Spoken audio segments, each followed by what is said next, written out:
Good afternoon to one and all present here. I am Charvi Meherbaz, your host for the day. I welcome you all to Propel PitchFest 22. Propel PitchFest 22 is a platform provided by Atal Community Innovation Center, ACIC, at BML Munjal University, and Propel Incubator to encourage new ideas, innovation, and young startups. It allows startups to interact with successful entrepreneurs, investors, and other ecosystem players. We would like to begin the proceedings of the Propel PitchFest 22 with the address by Vice Chancellor Sir Professor Manoj Arora. Professor Manoj Arora is a PhD in a remote sensing from Swansea University, UK. He was a postdoctoral research fellow for about 2 years in a NASA-sponsored project in the Electrical Engineering and Computer Science Department, Syracuse University.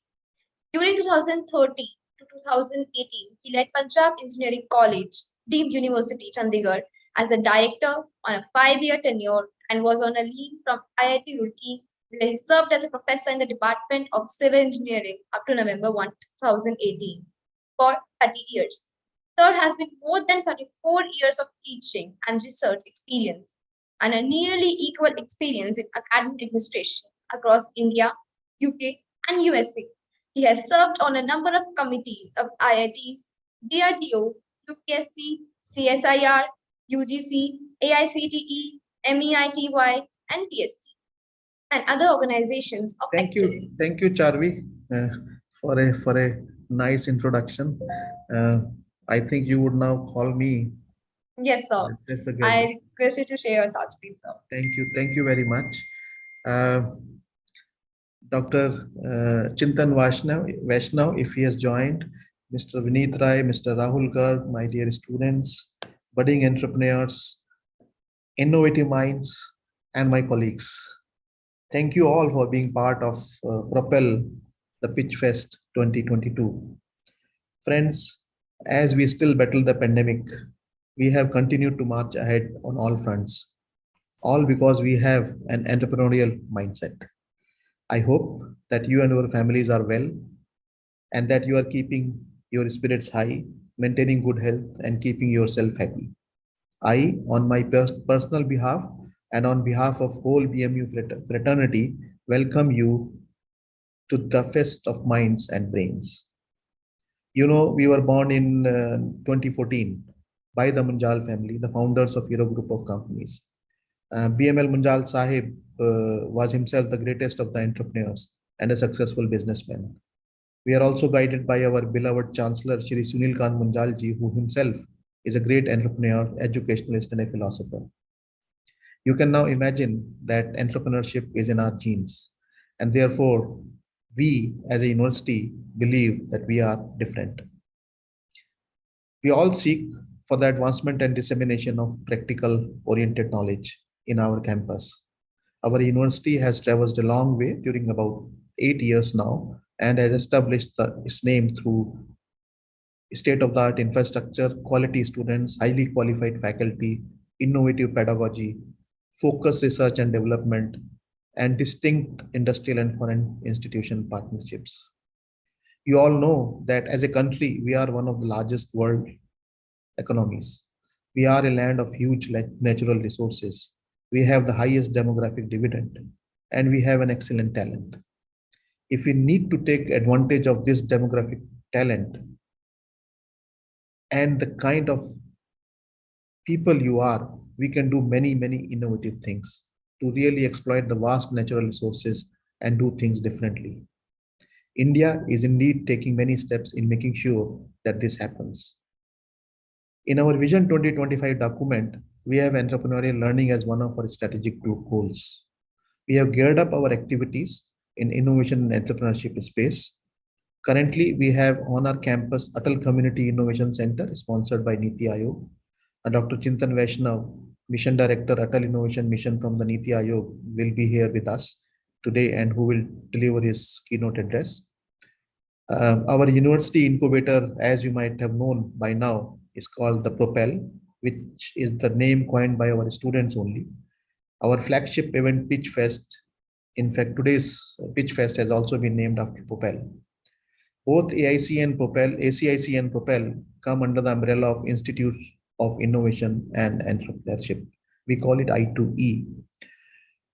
The Propel, our incubator, provides beautiful co-working space, make provisions for seed funding and world-class mentorship, and hosts training programs, events, and workshops for startups at all stages of its growth. We have set out our 5-year agenda of I2E, which has many things around teaching, research, consultancy, new courses, and academic programs. We teach courses like design thinking, critical reasoning, venture development, innovation, and entrepreneurship as electives to all the students across all programs. We plan to start a unique specialization in entrepreneurship and family business from the next academic year, where students can be enrolled for any degree program, but can earn credits to construct a major or a minor specialization. So a student can have a BTech in computer science with a minor in entrepreneurship and family business if he wishes to do that. We also run a foundation program for aspiring entrepreneurs.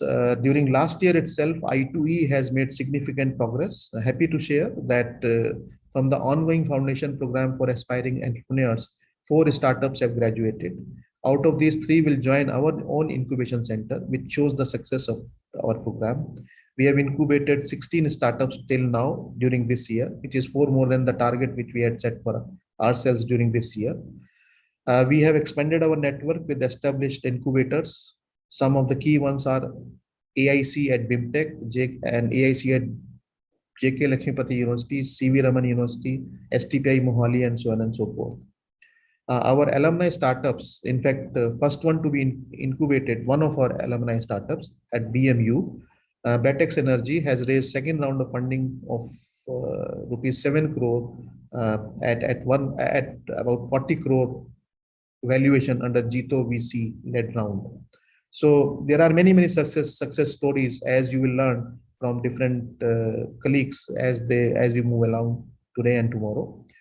Similar to last year, we shall be hosting a Smart India Hackathon national level event on our campus, both in hardware and software domains. You know, we all are Jugadi people and innovate every day in one way or the other. We just need to organize ourselves and then see the change. Government is also supportive. India has a huge potential to innovate, as you know. The startup ecosystem in India continues to grow. A survey recently reported in Economic Times tells me that India has become the 3rd largest startup ecosystem in the world after the US and China. A record 44 Indian startups achieved unicorn status, in fact, in 2021, taking the overall tally of startups unicorn in India to 83, mostly in the services sector though. Clearly, as per the survey, the startups in India have grown remarkably over the last 6 years. The number of new recognized startups has increased to over 14,000 in 21-22 from only 733 in 2016-17. You can see the change. And all this is happening despite the challenges posed by the pandemic. I'm confident that the entrepreneurial mindset of the startups is one of the key reasons behind this. It is therefore important that such mindset is inculcated in our youth. And we as a university has therefore have an important role to play in this. The new national education policy puts huge emphasis in this space, and we all need to gear up and work collaboratively. We need to provide an enabling platform to assist students to solve big problems being faced by the society. Friends, in this regard, I think Propel PitchFest 22 is a significant event as it brings together the innovators, entrepreneurs, investors, mentors, and experts together on a single platform to form connects which allow for a stronger growth and success of the startup ecosystem. Today, I am happy to inaugurate 3rd edition of this annual Gala Startup event. I'm told that there are close to 350 teams who have participated in this fest. The award basket for the pitching contest provides mix of benefits with the help of which will help startups develop themselves. The value of prize basket, I'm told, is more than 1.5 million rupees. There have been master classes for a startup, I believe. The teams will also get the opportunity to interact with angel investors during the investor clinic program. And the panel discussions, which will follow now, will allow learning from the experience of the successful entrepreneurs. Clearly, in next 2 days, our innovative and entrepreneurial mindset will be put to test. India has enough potential in villages and communities, and there is a huge scope for social entrepreneurship also. So get ready to dive into the world of innovation and entrepreneurship. I'm sure that you all are going to have fun today and tomorrow through all these activities. I would like to put on record the efforts put in by my colleagues, in particular Professor Davinder Singh, Deepak Mandit, Vinay Nangia, each member of the Institute Innovation Council, our adjunct faculty, our partners, our sponsors, galaxy of panelists, BMU faculty, staff, and students, and making this fest happen, even during this difficult and challenging time. Thank you, Dr. Vaishnav, Mr. Rai, as and when you join, and Mr. Garg for being with us today and spending your valuable time with us. Thank you all the participants from the core of my heart uh, to become part of this fest, even though virtually.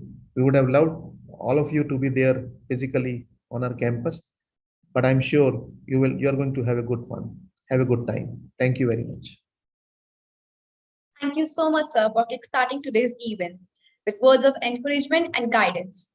Moving forward, we welcome Dr. Chintan Vaishnav.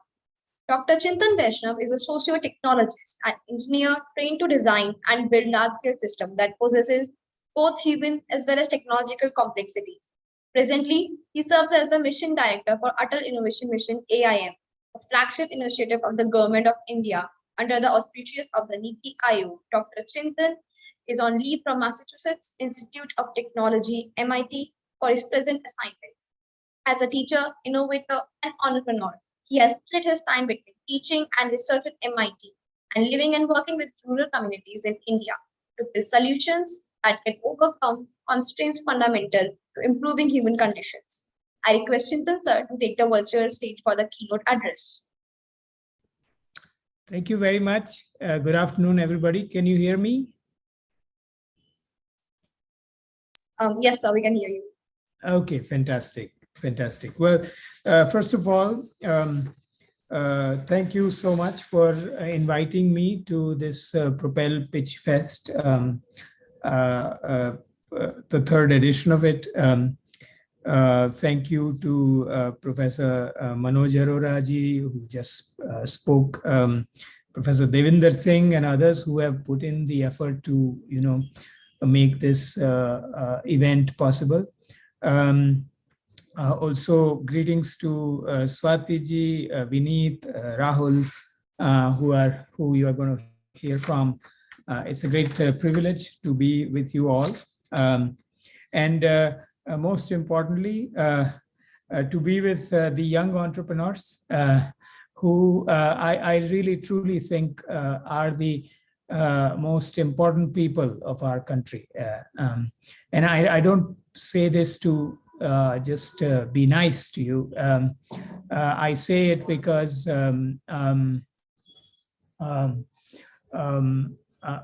I say it because if you look at the entire landscape of our nation, and you ask a question that who is taking risk to bring us the rewards for the future, you will recognize that most of our institutions remain very risk averse.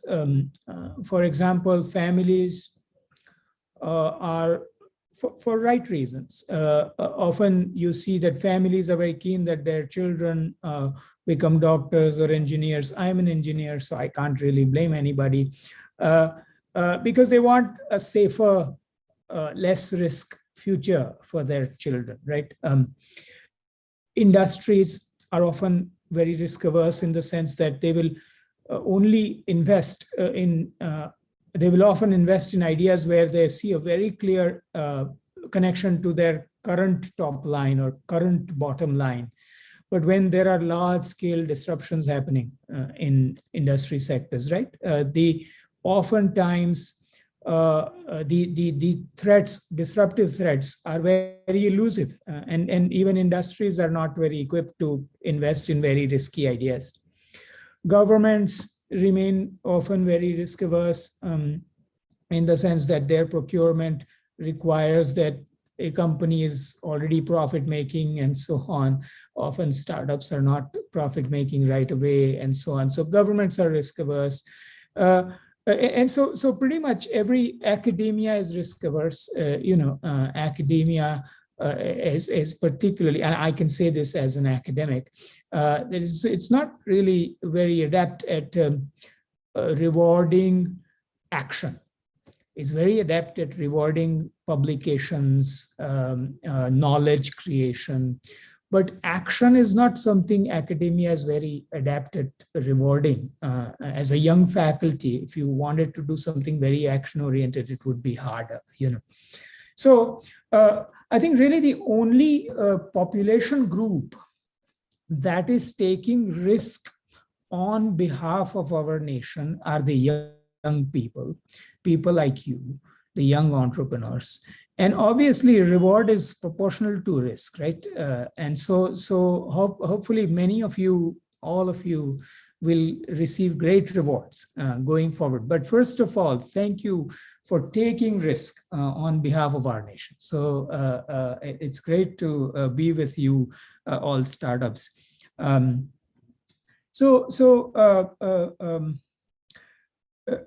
Let me also say that the kind of activities that are happening at this Propel Pitch Fest, much more of the same needs to happen for our innovation ecosystem, because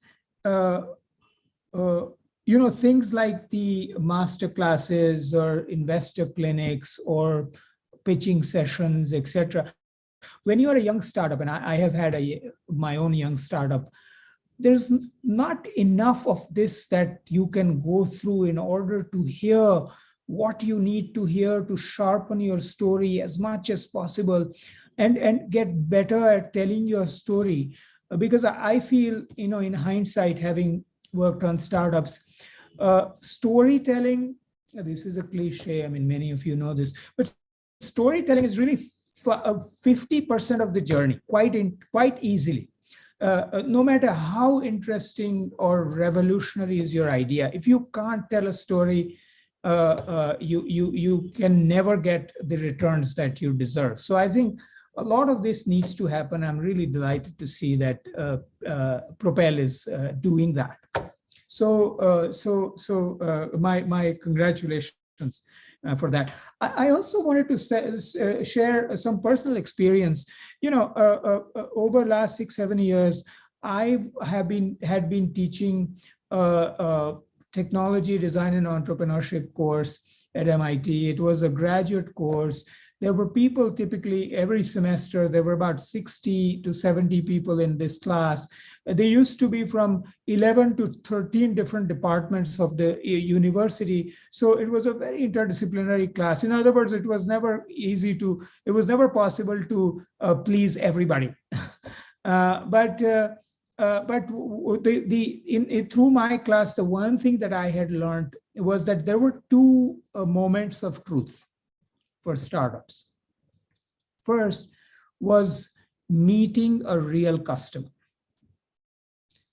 knowing what the customer thinks of you or your idea or whatever it is that you are about to offer to them. Really getting under their skin and understanding that can be a tremendous moment of truth, because they may not want what it is that you are about to give to them.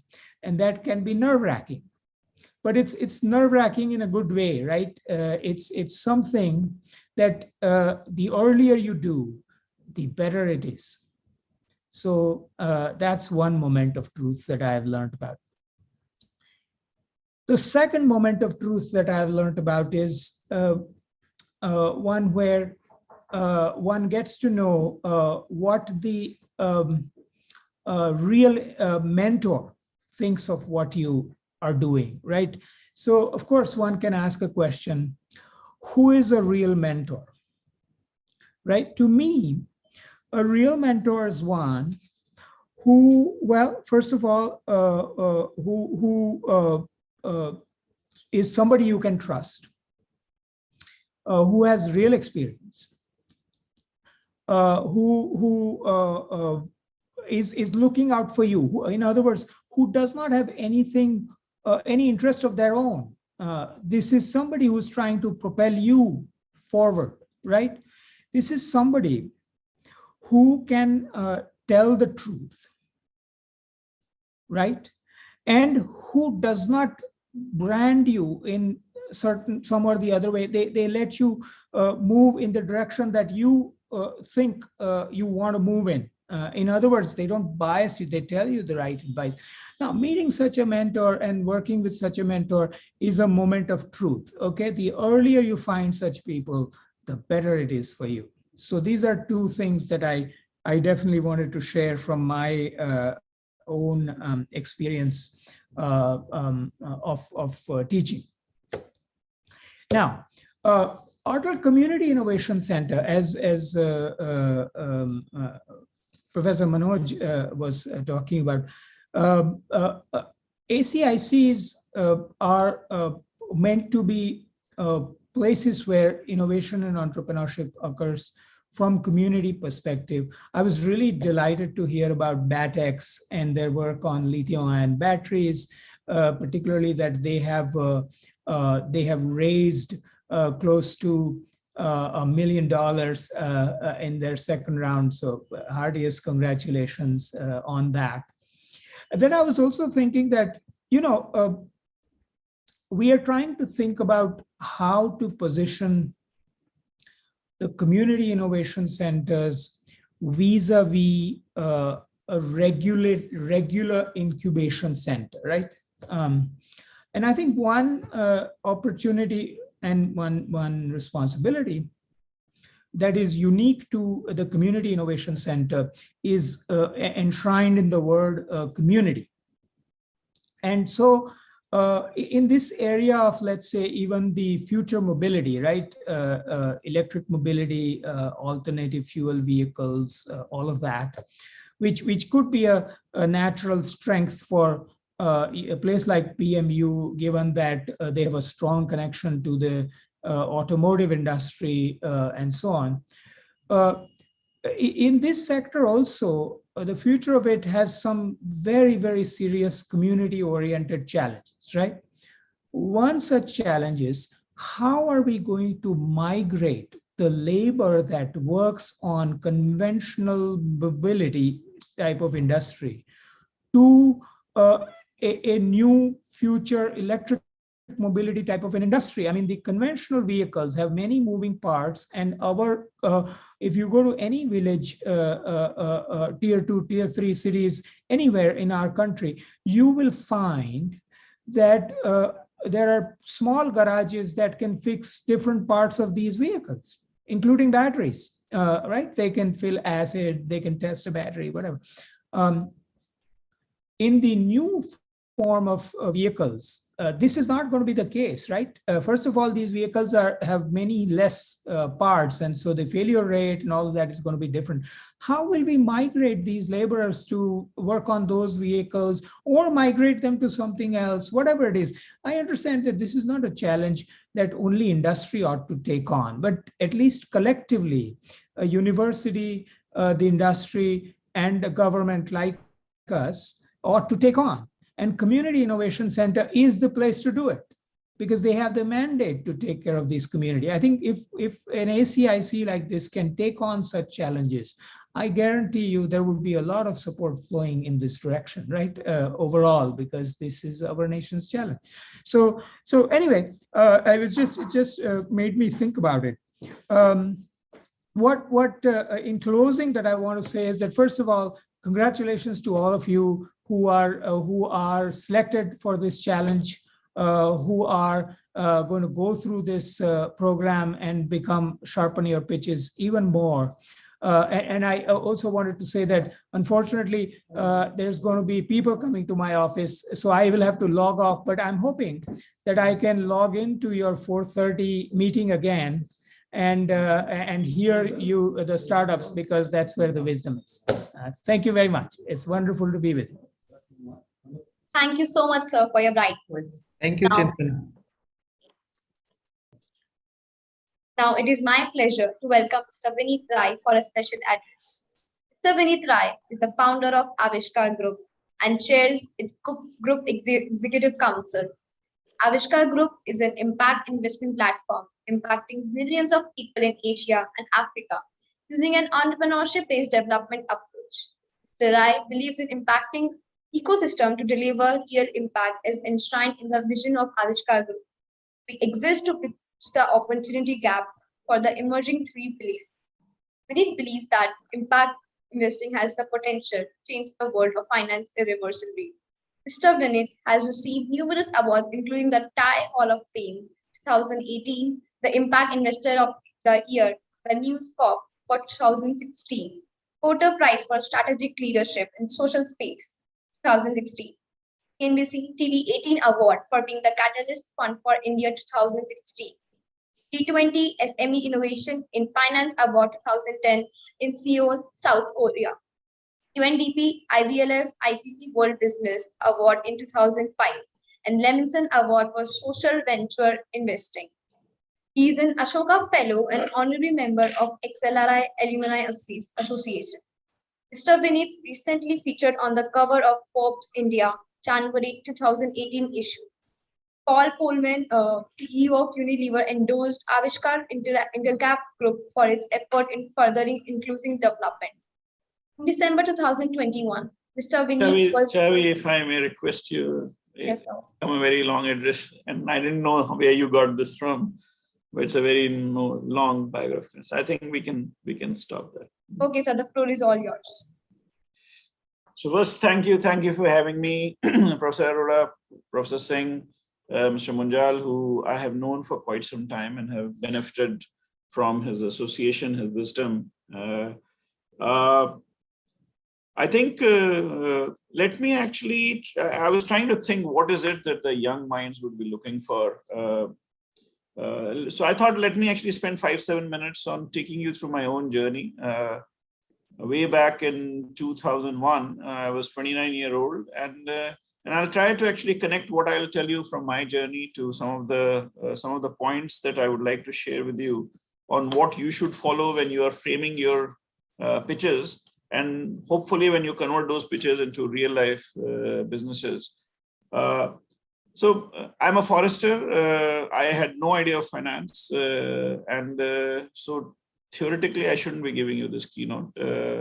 But I lived through last 20 years trying to do investments, and I happen to be one of the very early venture funds in this country, even though with a motivation that's slightly different than just trying to make more money or trying to build technological solutions of the future. So I went into this space despite being a forester. The question was, how did I come to that space? And I'll take you back. I was in a forest in Odisha. This is 94 to 97. And I used to meet very poor people who used to live in the forest. The interesting part was they never used to beg. Finally, I realized that, and I had this very curious thought process. India was very socialist at that time. We continue to be very socialist in our mindset. So general theme that a young person was told is कि जो अमीर लोग होते हैं बदमाश होते हैं, गरीब has a large heart, poor has a large heart, and they are very nice people. So my general belief was a poor should be a very happy, nice person. But every time I met a poor and I asked them, so what do you want to be? And in my own curiosity, in a slightly different tone and language, the response was they all wanted to be rich. And I was completely confused. If the poor are so good and nice, then why do they all want to become bad people, which is rich? And I realized there must be something wrong in the teaching that I have gone through. And so I started asking myself this question. My father was a government servant, so I did not know how to be rich myself. So I thought, how do I help these people become rich if I don't know how to become rich? And I so started asking myself basic questions. How do you become rich? And somebody told me rich people always do business. So I said, okay, so what is a business and how does it operate? Some of you probably may not associate with what I'm saying, but remember there was no Shark Tank and there was nothing about entrepreneurship in 94, 95. I mean, if you were an entrepreneur, you were considered the world's biggest idiot. So long and short of it, I figured out that to do business, you need money and you need to actually understand how business happens. I loosely defined it as talent. And then I was given an opportunity by government of Gujarat to set up India's first incubator. So from Forest, I actually jumped into IIM Ahmedabad and actually then worked with government of Gujarat to set up India's first incubator. And my job was very simple. The chief minister wanted me to make a difference to the ideas of the farmers. And the farmers were living in different parts. And he said, can you incubate their ideas into businesses? With whatever experience I had, I was 26 and a half. I was very proud to carry a chief executive officer tag, but I had no clue how to actually convert those ideas into business. 4 years later, I had learned that innovation to a business journey is a very long, tiring, and extremely risk-prone. So, to ask poor farmers to actually spend their time, effort, and energy to take an extremely high-risk activity by mortgaging their houses to take loan seemed like a very unintelligent idea to me. And that's when I went to my board and I said, hey guys, I just figured out that if you want to change rural India or the lives of the farmers, you need to provide them risk capital. And I had one of the India's pioneer, Mr. Vishnu Varshney, on my board. He was probably India's first venture capitalist, or one of the first venture capitalists, a government servant who went to Silicon Valley to learn venture capital investing. And Mr. Varshney said, oh, what you are talking about is called venture capital. I said, whatever capital, sir, it is. But poor people require risk capital to convert their ideas into fledgling business. And that's what is needed to be done. Of course, the government told me, you are trying to be too intelligent, so why don't you go back and do your job? And I was 29 by then. I thought I was the smartest guy in the world. And so I quit my job. Only later I figured out that I had 5,000 rupees in my pocket, and that 5,000 rupees, with some help from Mr. Varshney and some other people, I actually set up Avishkar as a fund to take capital to rural India.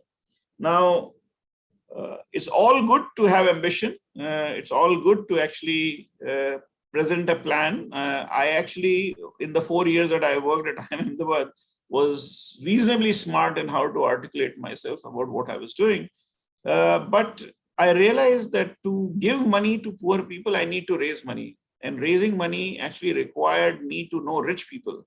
But my expertise was knowing poor people, whether they were farmers or they were living in the forest.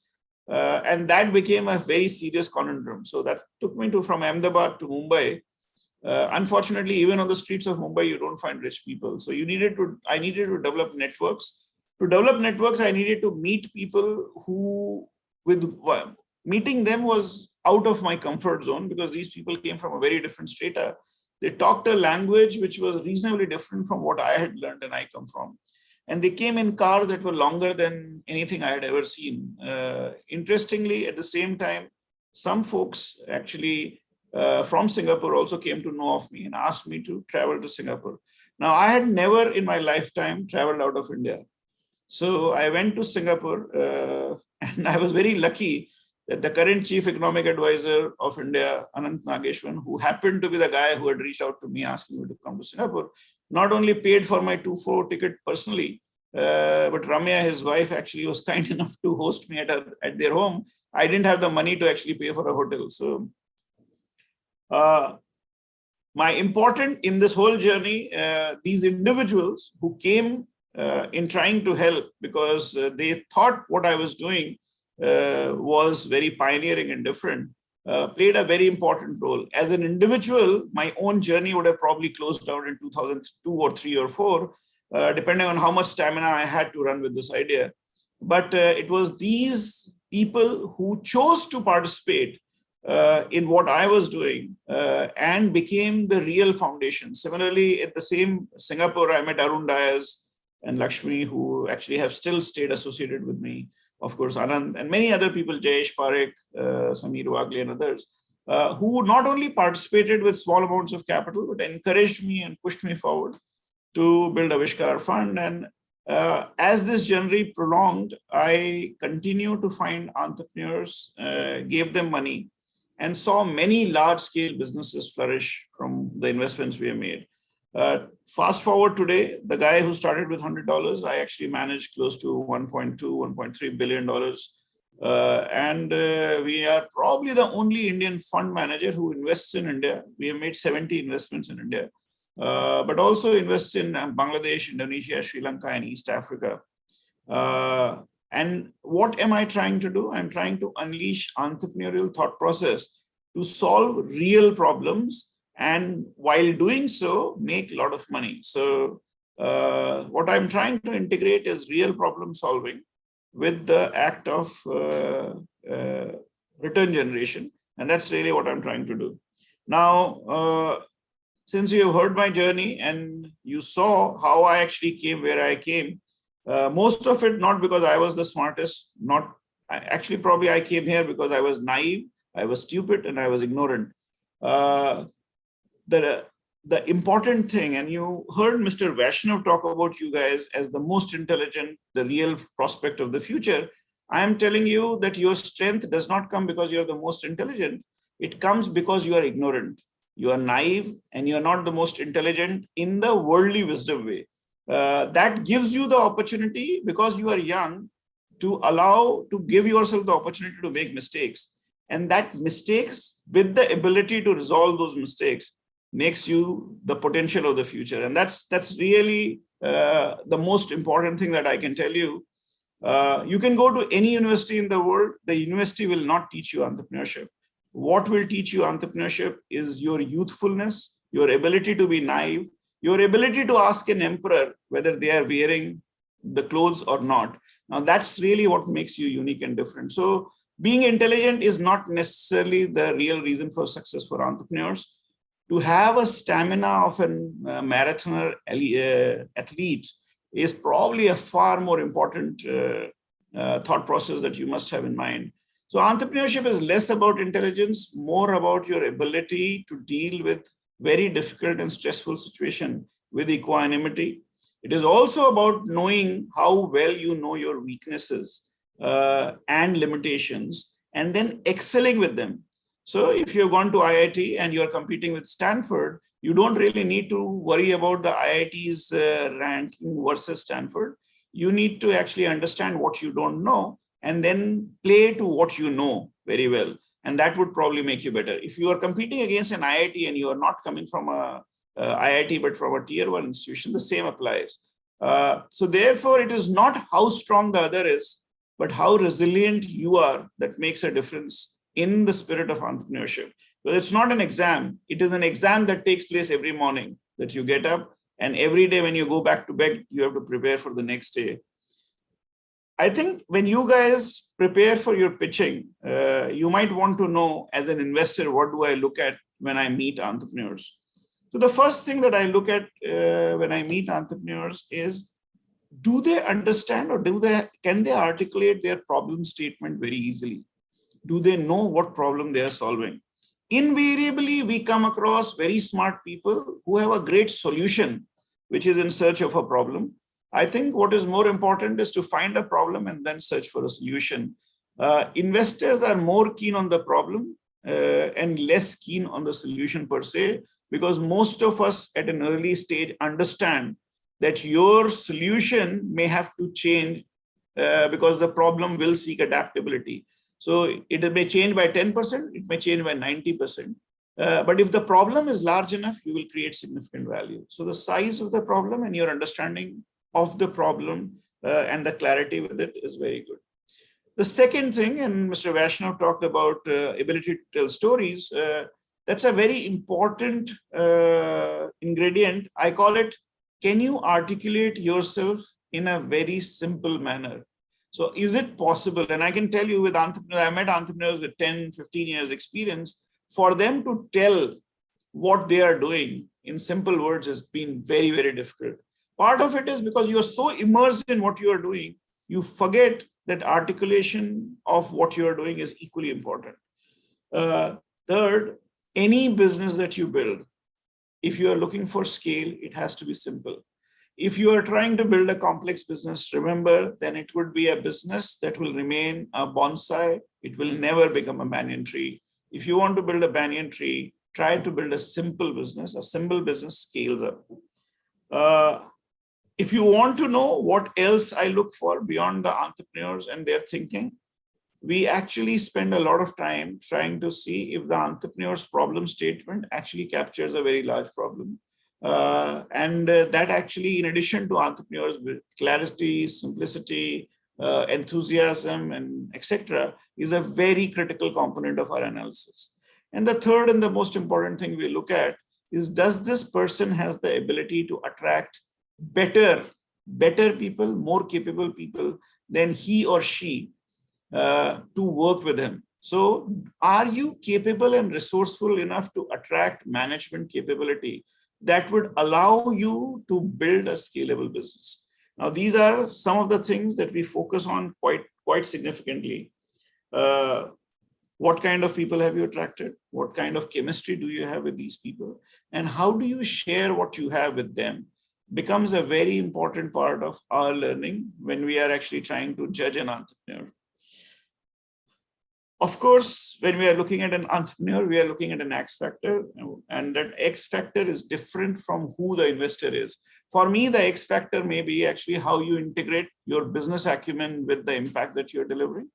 For Sequoia or Axel or Chirate and somebody else, the X factor would be very different. So if you are coming to pitch to me and you are going to talk about that you want to build a new Tesla without trying to connect it to how it is going to deliver impact, you may lose me within 30 seconds. So always try to do a little bit of research before you go to pitch to an investor to understand what excites them. If you don't do it, what you are doing is, I would not trust whether you understand your customers, because you are then coming to me seeking money, which is a very deep engagement, and you have not done research on me. For sure, the customer who's actually dependent on you, you don't even understand them. So it's very important for you to do a research when you go to pitch to somebody and know where they are coming from and what they are doing. Some of you at some point of time would like to raise capital, and it will be important for you to understand how the capital ecosystem in India has evolved. Let me tell you, when I started off, the term angel investor did not exist.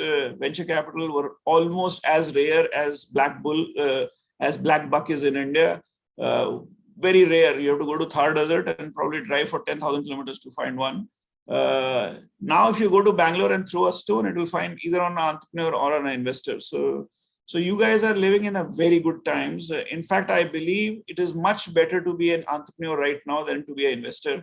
Because the investor right now is Begani Shadi mein Abdullah Divana. The investor has somebody else's money that we raise and give it to somebody else, claiming that we are trying to change the world. So it's neither my money nor I am keeping it with myself. So that's where investor is. Well, entrepreneur is both your 10 fingers are in ghee. So you're actually living in very good times. In general, angel investors are those folks who have some experience and some capital, and they want to share it. Most angel investors come in a group, so they won't come as individuals. Largely, they will come in 5, 10, 20. They will give small checks because they will take very high risk. They will come in. They will also be very simple in the kind of documentation they will do. This is quick money, but you are going to be dealing with large number of people. So it's a challenge that you need to deal with. You must understand, can you engage? Generally, when you're dealing with an angel investor, identify the lead investor and only deal with them. Don't try to please everybody. Venture capital funds are also fast movers. They are very, very clear on what they are seeking. Research is very important for you to pitch to them correctly. If you fall within what is exciting for them, even if you are half-baked, a lot of venture capital funds will spend a lot of time in helping you take forward. But if you are telling something that is either they have done in the past and are not interested, or it's something too futuristic for them, you will lose them. So invariably, when you hear a no from an investor, it is not because you are not good. It is largely because the investor does not have the capacity or the capability to understand you. So walk out smiling, saying what kind of a moron I met. Don't get depressed when you hear a no. Largely because entrepreneurs in the capability of intellectual hierarchy, you sit at the top. General practitioner, general partners like us sit at the center. And there are others who have large pools of capital sit at the bottom. So intellectual hierarchy, you guys are way far ahead of us. And therefore, you will see us humming in dealing with your questions and answers at times. But when it comes to resource capabilities, we sit at the top and you guys are at the bottom. And keep that equation in mind, that do not get depressed because we hear a no. Do not also get very antagonistic against investors just because we are not as intelligent as you. You should feel superior, but don't feel too superior about it as well. That's other advice. Impact investors, we are a confused lot. We are trying to actually change the world. We also want to make money. So we sometimes look like a VC, sometimes look like a charitable, nice guy. But we are reasonably hard-nosed, capital-focused investors. We ask far too many questions than our venture capital funds ask, but we also helps you far too much as well. So it's a choice that you have to make. You want a nosy investor who talks to you quite a lot and tries to help you, then we are good folks. If you try to change the world, we are good folks to work with. Then there is something called private equity. This is not relevant to you right now, but within private equity, you have multiple kinds of people, growth-based investors, as well as bulge bracket. And the growth equity and bulge bracket behavior is very different from what you hear from VC. VCs have high risk appetite and can invest in very crazy ideas. The private equity growth or bulge bracket is very focused on bottom line, can provide very large amounts of capital. So when I'm talking about 50 million, 100 million, 200 million, 500 million. The quantum of capital is not an issue. The valuations are not going to be anywhere close to what you hear from in the news that you read. Finally, if you want to be an entrepreneur, focus on the problem and try to solve it. Valuation is not the reason to be an entrepreneur. It's the most stupid thing if you think that by seeking, and I think a lot of people here, this guy has become unicorn. Not all guys who are unicorns actually make large amount of money. So just keep that in mind. And the reason is that there are very complicated legal agreements that actually gives the power to the investor to actually collect back significant amount of the capital they have invested, because you have invested intellect. And unless you are very successful, it's very difficult for you to become. And let me tell you that the ratio of success is actually 1%. So to be a successful entrepreneur, to become rich, you have to be part of that 1%. But you are doing a great service to the nation by being the part of 99% if you love to solve problems. And that is really where your capabilities lie. So I'll stop here because I genuinely believe that what we need is problem solvers who can unleash their entrepreneurial thought process to change the world. And before I end, I will actually encourage you to read about sustainable development goals.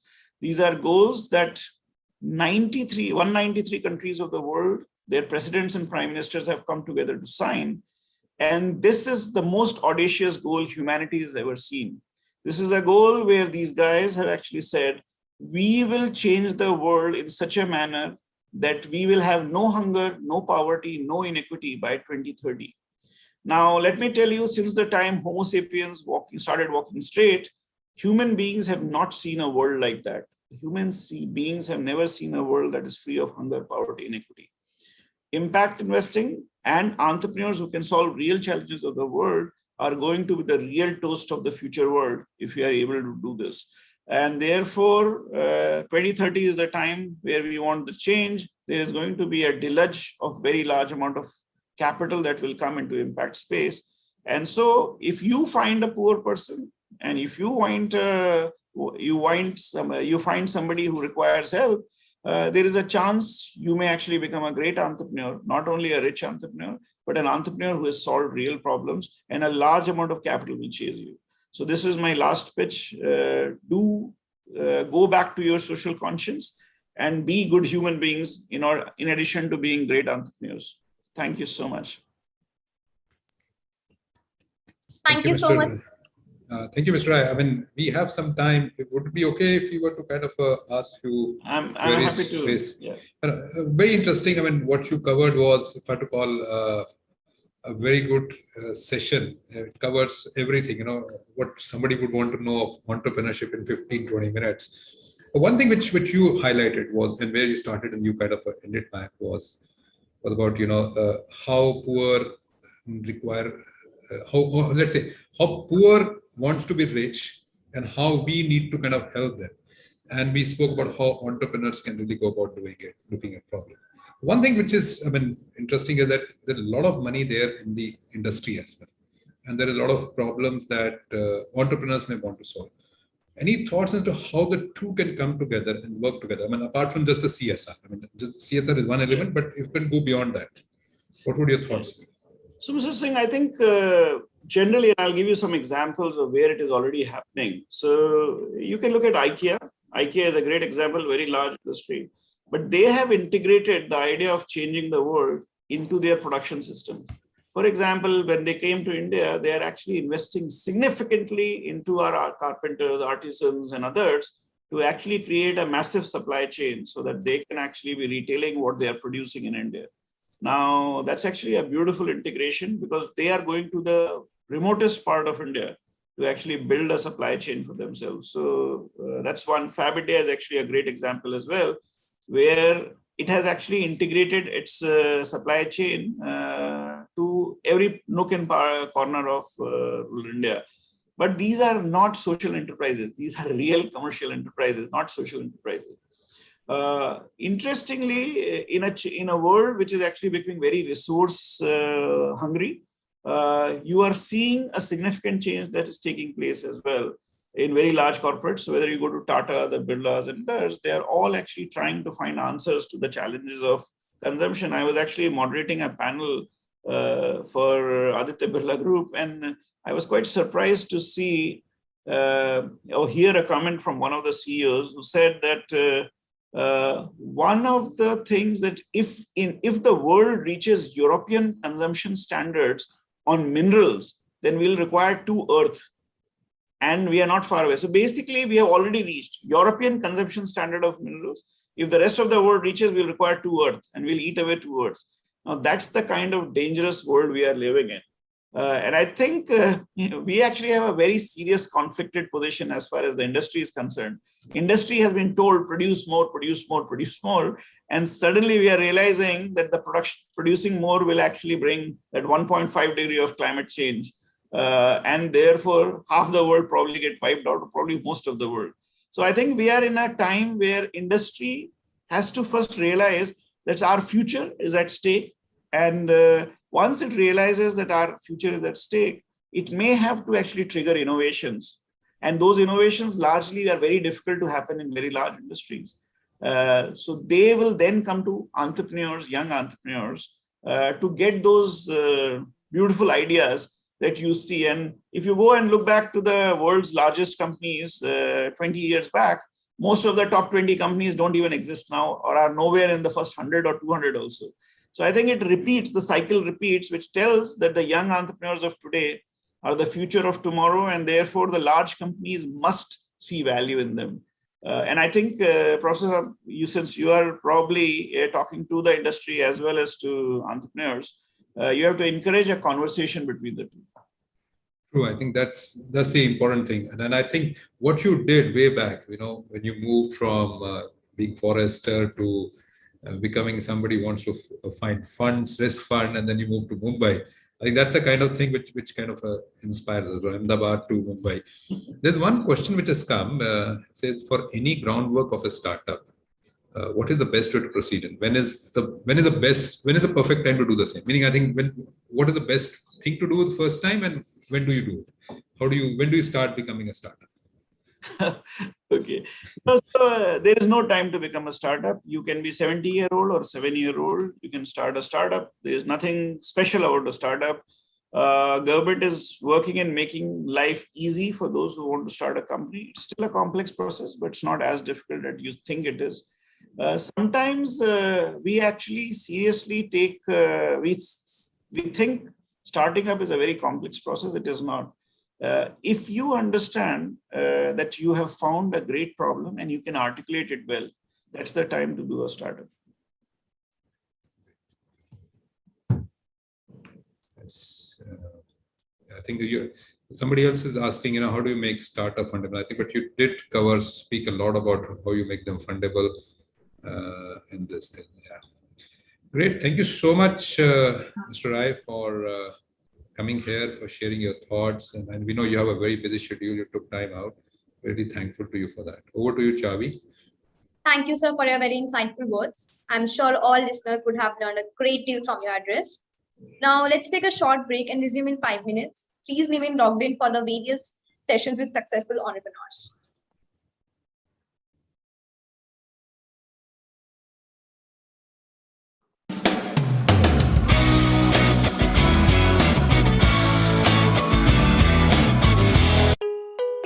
Is there a university that can bring the classroom closer to the workplace?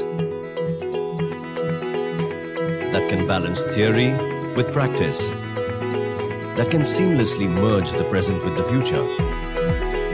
Is there a university that can take you from here to the world? BML Munjal University offers engineering and management programs mentored by Imperial College London, founded by the Hero Group, BML Munjal University.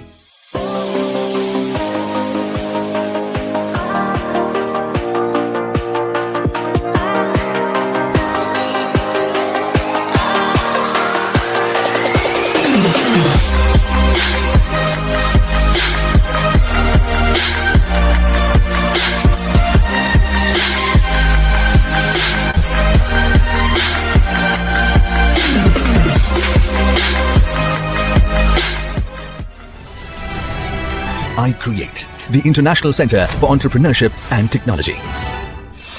With a public-private partnership as its model, iCreate has supported innovation in domains that are a national priority. It has collaborated with Startup Nation Central to run the India-Israel Innovation Accelerator, connecting Israeli innovators and their solutions to Indian companies.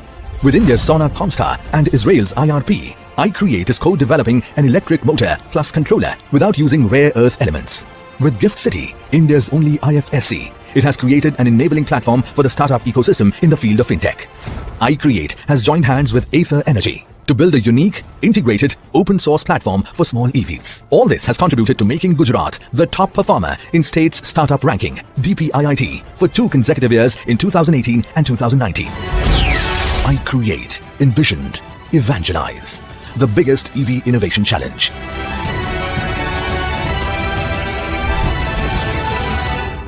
Welcome to Hyperstack Credential Cloud, the premier service for blockchain-secured digital credentials. Securing credentials in the blockchain doesn't have to be complicated or expensive.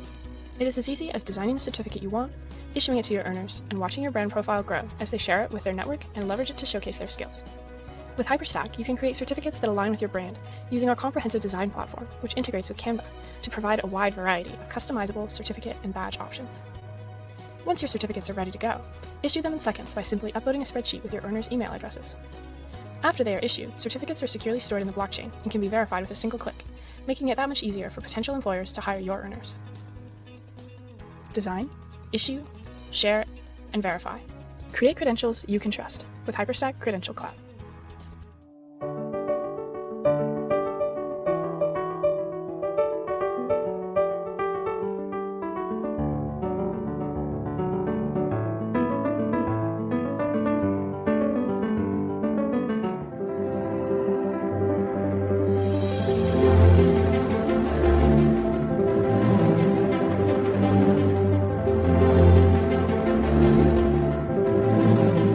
BMTech has a profound legacy in the values of our founders. We stand not only for creating economic and commercial success, but also for social impact.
Is there a university that can bring the classroom closer to the workplace?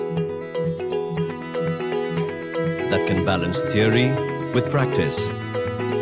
That can seamlessly merge the present with the future? Is there a university that can take you from here to the world? BML Munjal University offers engineering and management programs mentored by Imperial College London, founded by the Hero Group, BML Munjal University.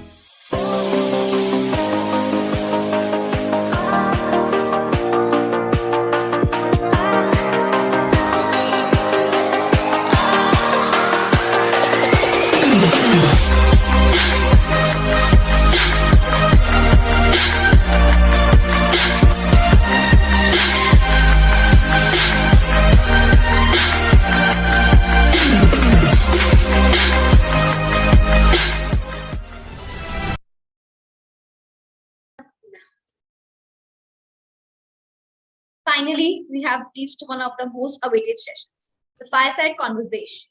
It is my pleasure to introduce Mr. Rahul Garg, founder of Moglis.com.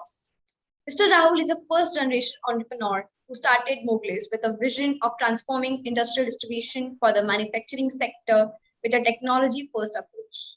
Moglis is now one of Asia's largest and fastest-growing companies, specializing in digital transformation of procurement and supply chain.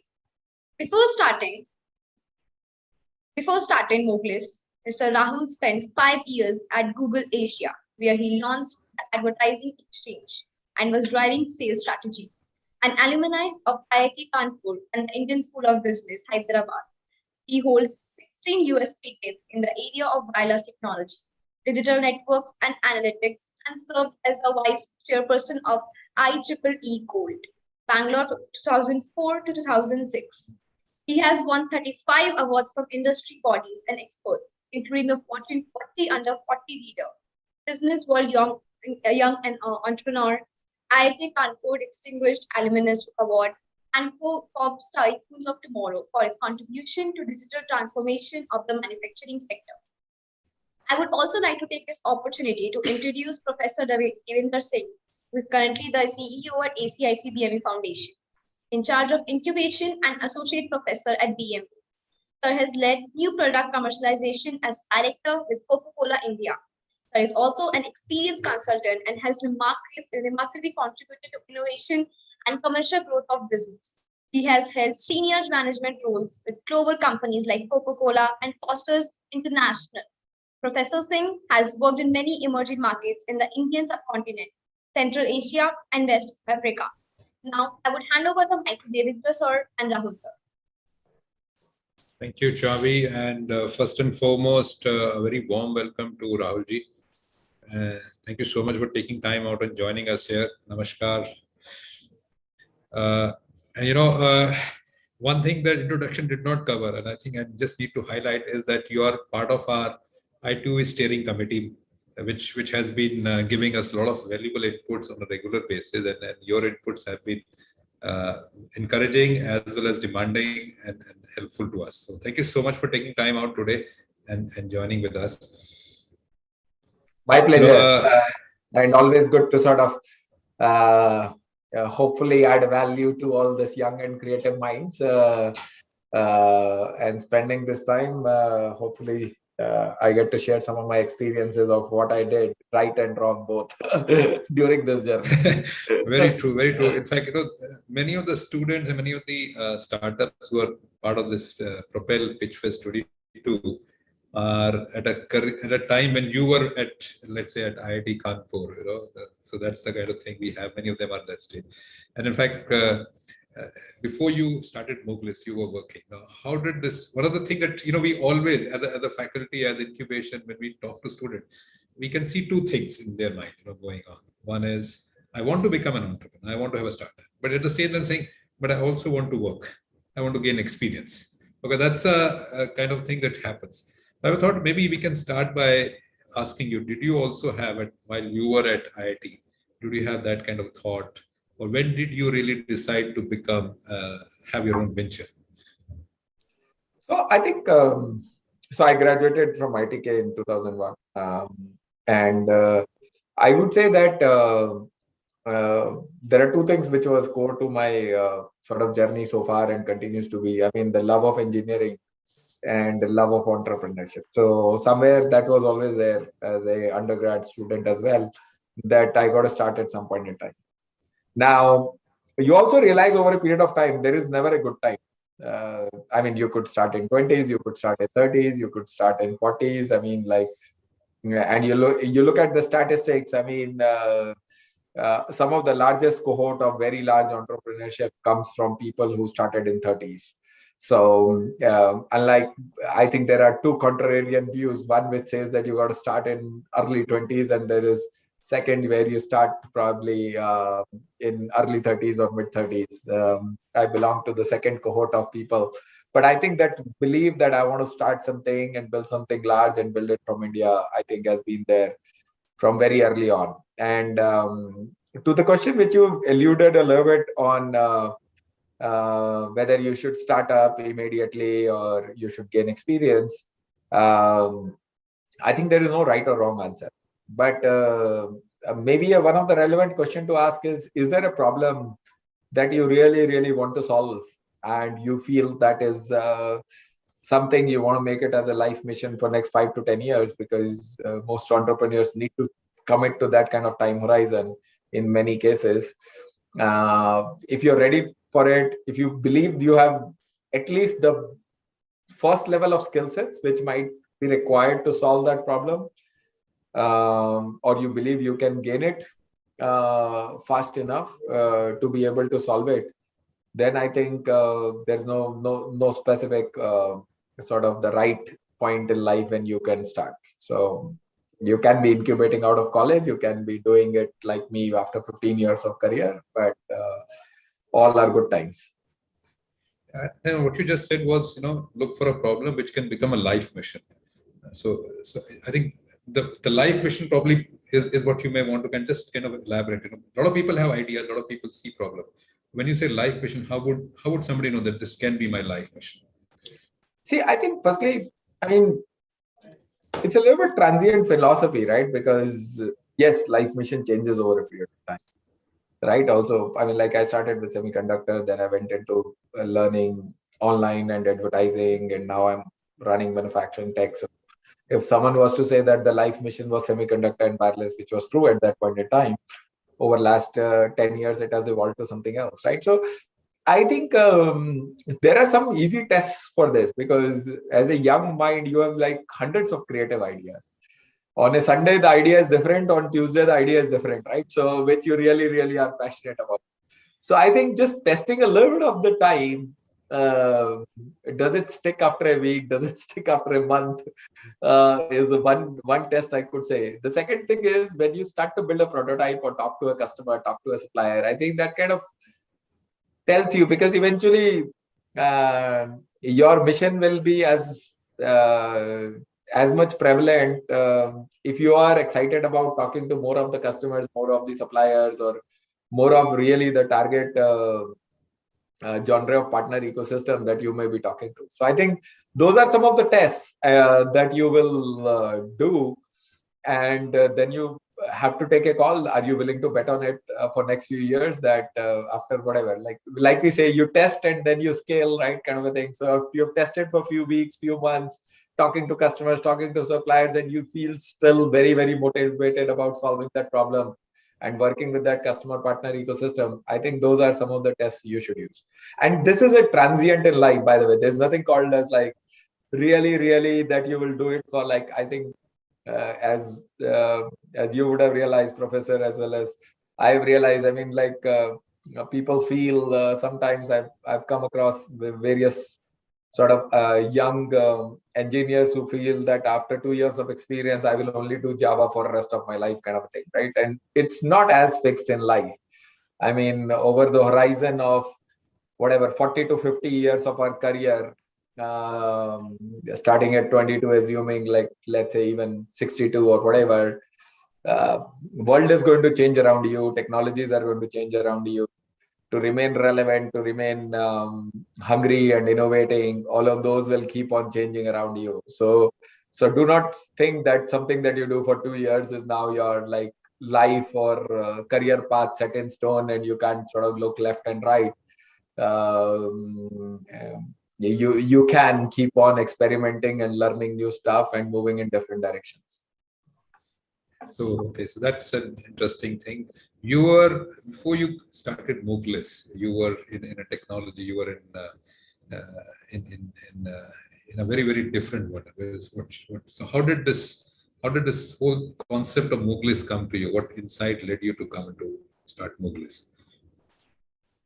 I mean, it started with a very macro view because, I mean, from the Asia vantage, you would see consumer commerce, the likes of Flipkarts, Amazons, Ola's starting to play out. And I think I grew up in a town called Faridabad, which had a lot of manufacturing at one point in time. And obviously, Manesar and many other cities sort of continued to expand the manufacturing. And I think I started to believe that what has happened in consumer will happen in B2B, and we can bring the technology mindset back into the manufacturing.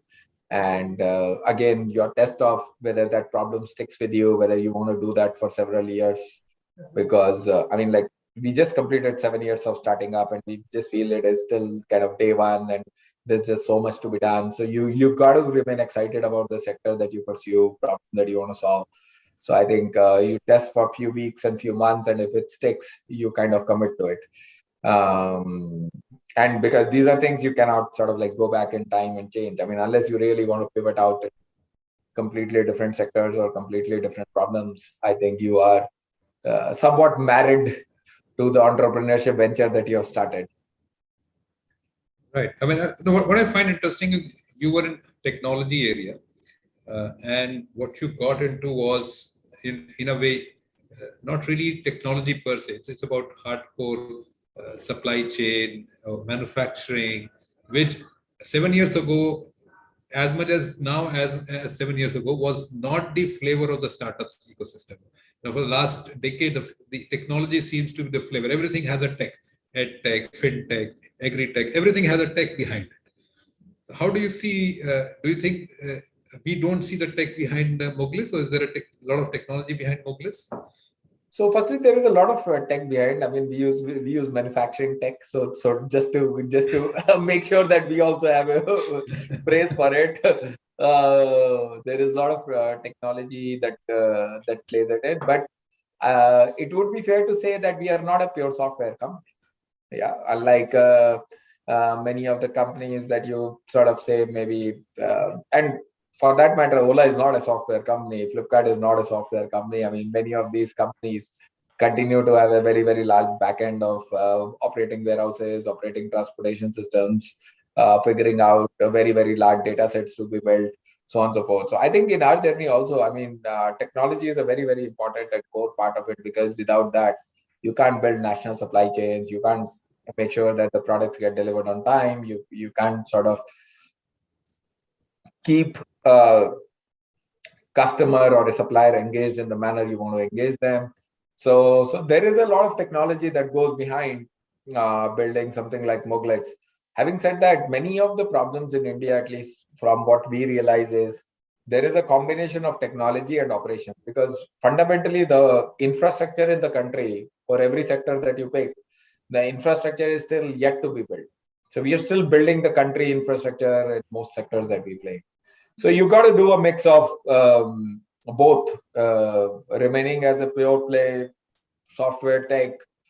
The problems you're solving are probably lower magnitude of problems versus when you start to combine it with the operations and with a deeper full stack thinking, as we call it. In fact, the kind of startups of your type are not very large in numbers, especially when it comes to manufacturing, or rather, in fact, I think manufacturing overall has not been the big area of startups. So what do you believe? What could have been the reasons, and what can be done as we go forward? I mean, and I'm talking because we have a large set of students who are going through a technology program. They are undergrad working for BTech. So I would say that in past, I mean, sometime in early 90s, India lost its manufacturing race to China. we did catch on and we became the largest IT hub in the world.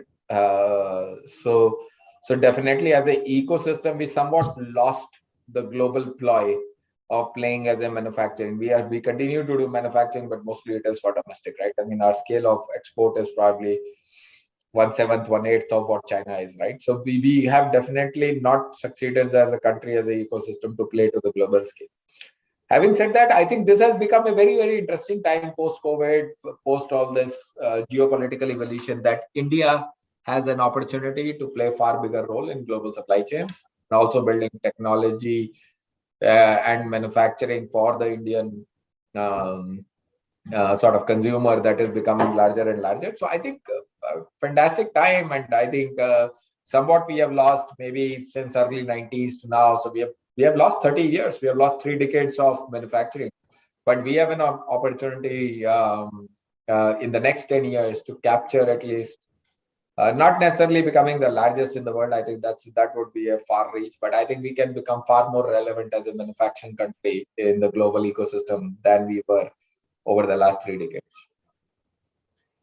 And where do you see, I mean, students like from our universities, how do you see we helping them or encouraging them to go into manufacturing and looking at not just manufacturing per se as going and working there, but doing something fundamentally different, and because there is this thought manufacturing means big capex. Now, is that really true? And if it is, then how does one overcome that? No, so I mean, there are multiple models around it, and I think the interesting thing is India has today launched multiple PLIs. Now, if you take just a simple example, the number of electric vehicle startups in the country is humongous. I mean, we just announced investing in an electrical vehicle, commercial vehicle kind of a startup, right? Few $1 million, right? So I think the ability to raise capital is now very different, even in manufacturing. I think that capital flow is continuing to increase. Second, I think there are so many new technologies that are coming, which government is encouraging at this point in time, that people can have a role to play. Now, it may or may not be that straightforward to do it straight out of college. So I think you got to probably, because these are deeper skills than just the software coding skills of it. But if you start to look at each of these spaces, I mean, there are discussions on how India textile manufacturing will continue to grow, how auto components in India can become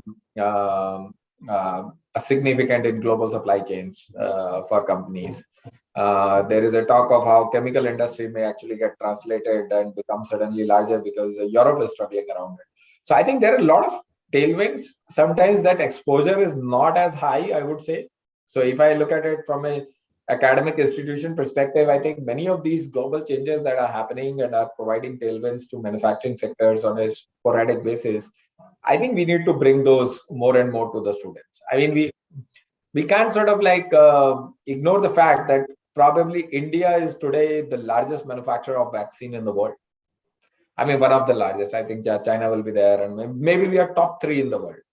And the fact that we have gone about building manufacturing capacities in pharmaceuticals so that we can actually create vaccines. But vaccine is not going to be the end. I mean, if you look at it, pharma alone as a sector, I mean, all of us have to believe that whatever COVID has gone through and vaccines have gone through, there are going to be like tens of side effects which we don't even know of, which will get uncovered over the next 10 years, right? Or maybe longer. So pharma is going to be like phenomenal area of R&D, innovation, startups, thinking about it.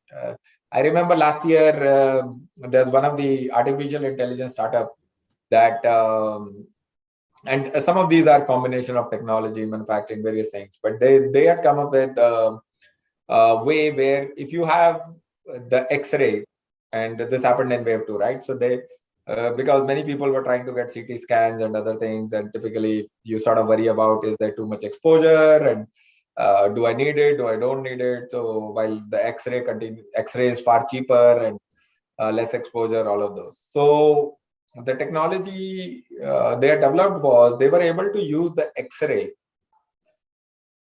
chest X-ray of the person, and kind of build many of the extrapolations and algorithms so that it can come as close as to the interpretation you want to take from a CT scan. Now, this is an example of innovation. Now, this is coming together of software, data, combined with the fact that are you able to take some of these data sets. Now, these innovations are again, now imagine we were talking of, are you able to take blood samples and create various kind of data sets and analyze and come up with how do you sort of get the right nutrients, supplements. I mean, this is just a field waiting to explode, and more and more sort of students get excited about looking at some of these spaces. I think the innovation is going to be phenomenal. And again, this is happening across everything. I mean, you take this example that today India has become like one of the largest wheat exporters in the world, right? I mean, because of the entire Ukraine crisis, right? So now you suddenly say that India is producing, I think 11 metric tons or something like that, I heard as a number, which is the largest ever production of wheat in the history of India. That is the amount of wheat India is producing. Okay, now you would say that, okay, what can I do about like sort of improving the per hectare wheat production, because India may become sort of like the food hub of the world. And then should I be thinking about not just wheat, but I should be thinking about rice, I should be thinking about XYZ. Can I improve that production? Can I improve the soil fertility? Can I, India imports a lot of fertilizers from Russia, I believe.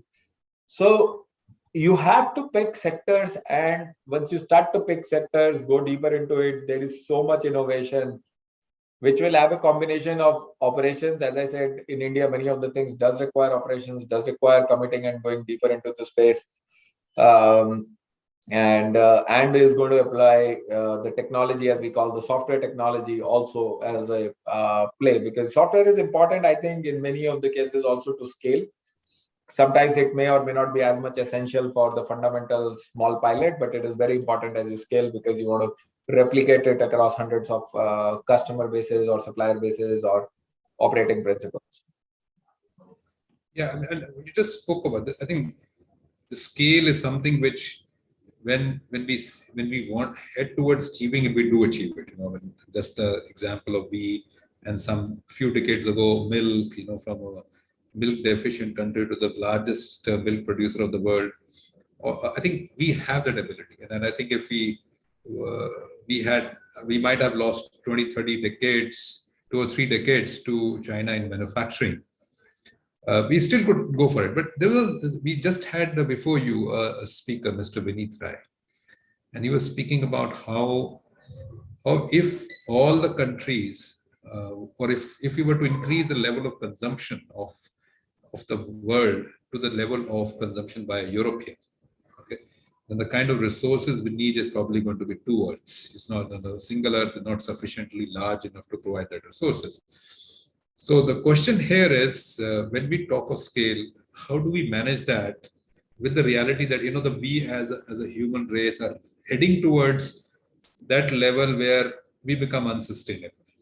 So how would you see, and I think manufacturing would, or anybody would today be facing the same scale up, but how not end up being unsustainable? So I think you sort of pointed to kind of a question which is about, are we sort of eating the earth? And eventually we'll, right, as a mankind, just eat the earth out, right? So I mean, both in terms of not just the sort of the agriculture element of it, but also the minerals and various elements of it.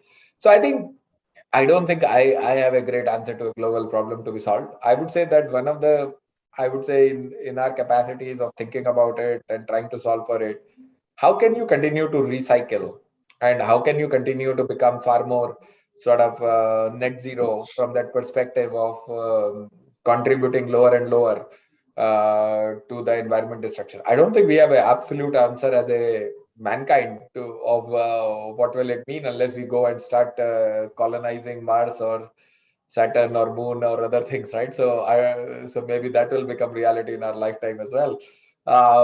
But I would say that we have realized, I think there is so much to be done, purely in terms of how do we continue to think of as mankind with a bit more broader objective of not destroying the earth or making sure we replenish for everything that we destroy. It's like, I think for every plant that you sort of take out, are you planting enough trees, right? I mean, and I think we have seen, interestingly, again, we work with a lot of manufacturing companies which are into recycling. So we work with the largest waste management company, which works with all the municipalities. And therefore, how does the water get treated before it goes into river and those kind of things. We are also working with companies which take a lot of the segregated waste and convert them back into paper or recycled paper and recycled plastic and things like that. I think we need to sort of triple down on many of these. I think India has set up an ambitious target for COP26, which is one of the sort of driving measures of how as a country you're contributing. Having said that, I think we maybe it will take a couple of decades before we can solve it.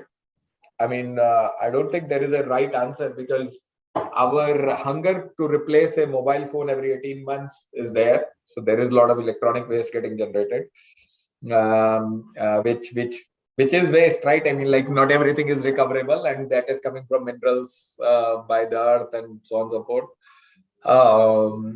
So we are a consumption hungry humankind, and while there is a lot of, I think India still has a lot of wisdom of minimalist approach or lifestyle, and there are obviously countries, as you rightly pointed out, which have far more just because of the sheer monetary access or the way of thinking, destroying Earth faster than we may be. So I think no perfect answer. I think we have to continue to strive towards it.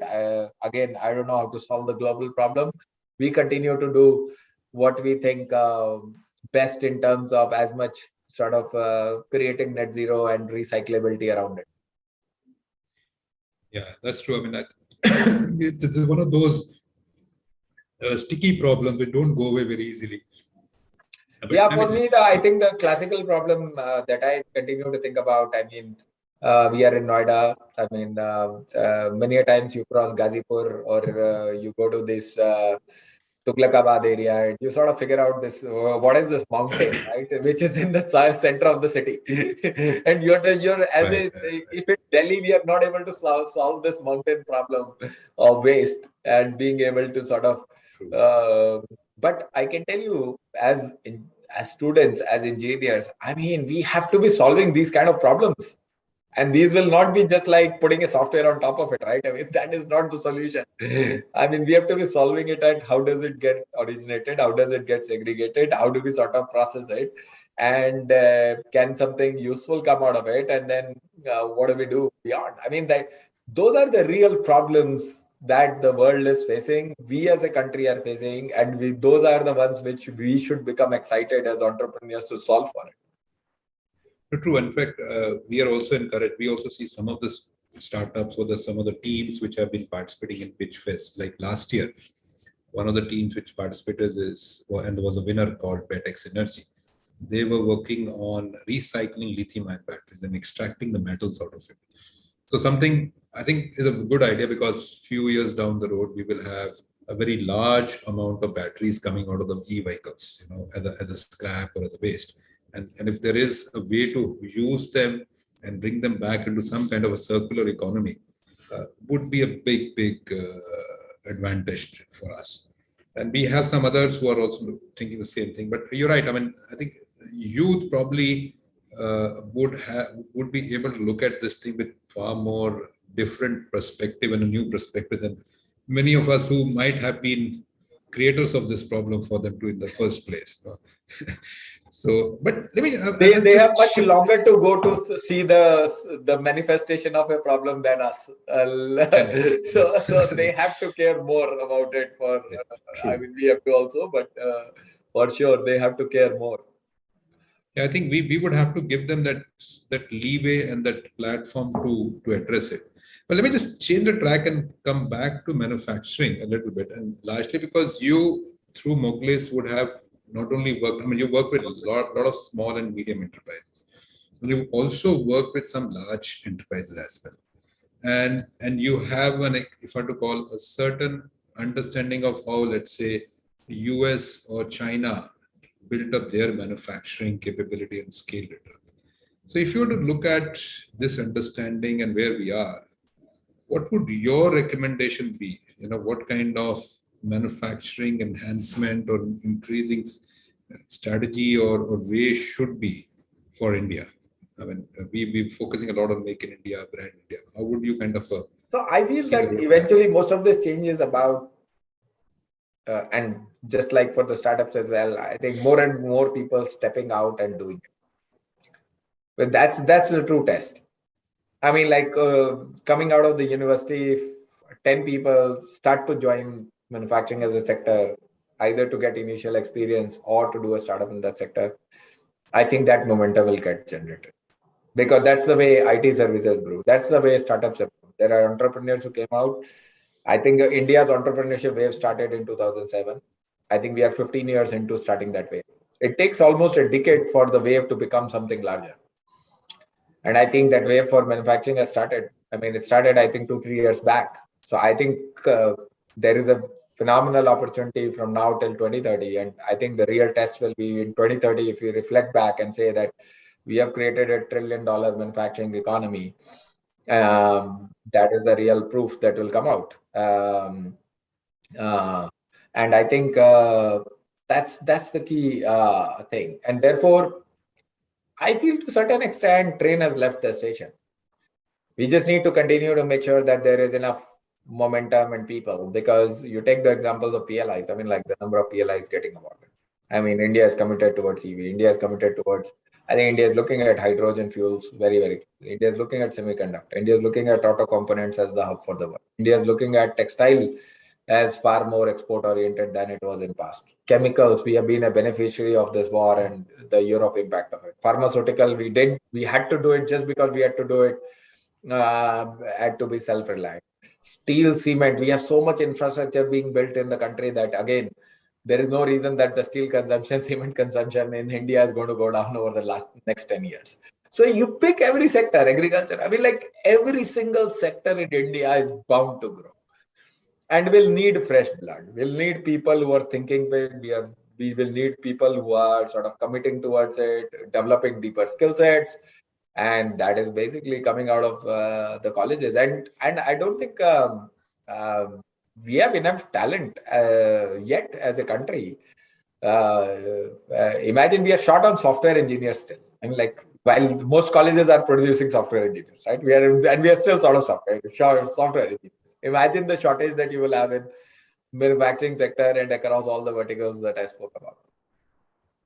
Right. In fact, one of the things that we are seeing over the last 2 years, one, of course, because of COVID and its impact, and also to an extent, what is happening because of semiconductors shortage and now the recent thing, is that probably for India, should they, instead of trying to catch up and go faster on what let's say some other countries have taken, the route that some other countries like China may have taken some route or some other countries. Should India follow that route and be faster on it? Or should India really actually say, leave that route and just take a leapfrog and just go where they are going to reach a few years down the road? It's like just thinking, I'm not going to do exactly what they've done, but I'm going to do what I need to do to reach where they're going to reach in few years' time. That's like leapfrogging. And is that doable? I mean, do we as people have the ability, and do we see that? What can we do to get the youth to do the leapfrogging? No, so I think firstly, can we do it? The answer is yes. Second, I think yes, you look at it, the future, and design backward, because you have to be working on technologies which you think is relevant in 2025, 2027, 2030. You can't be sort of building technology which some other countries built, let's say in 1999, right? That's not the way disruption in the world happens. So, and it's far easier to capture either a disruption that is happening or something which is regulatory or the consumption driven economy. I mean, those are the areas where it's far easier to capture those opportunities and build for it, right? So, I mean, like if there is a regulatory change around EV, I mean, like that's clearly a disruptive. if there is a regulatory change around semiconductors. So regulatory has a role to play, but also consumption economy has a role to play. So you would say that the consumption is increasing to the point that it makes far more sense to have recycled paper coming back into the ecosystem rather than just the virgin paper, because we'll run out of virgin paper at some point in time. That's not the capacity we can scale up beyond a point, right? So I would say that therefore but many of these opportunities get discovered and unraveled as you spend time in that industry. It does not happen from outside in, and it will not happen by someone throwing to you on a platter the opportunity that you go and build it.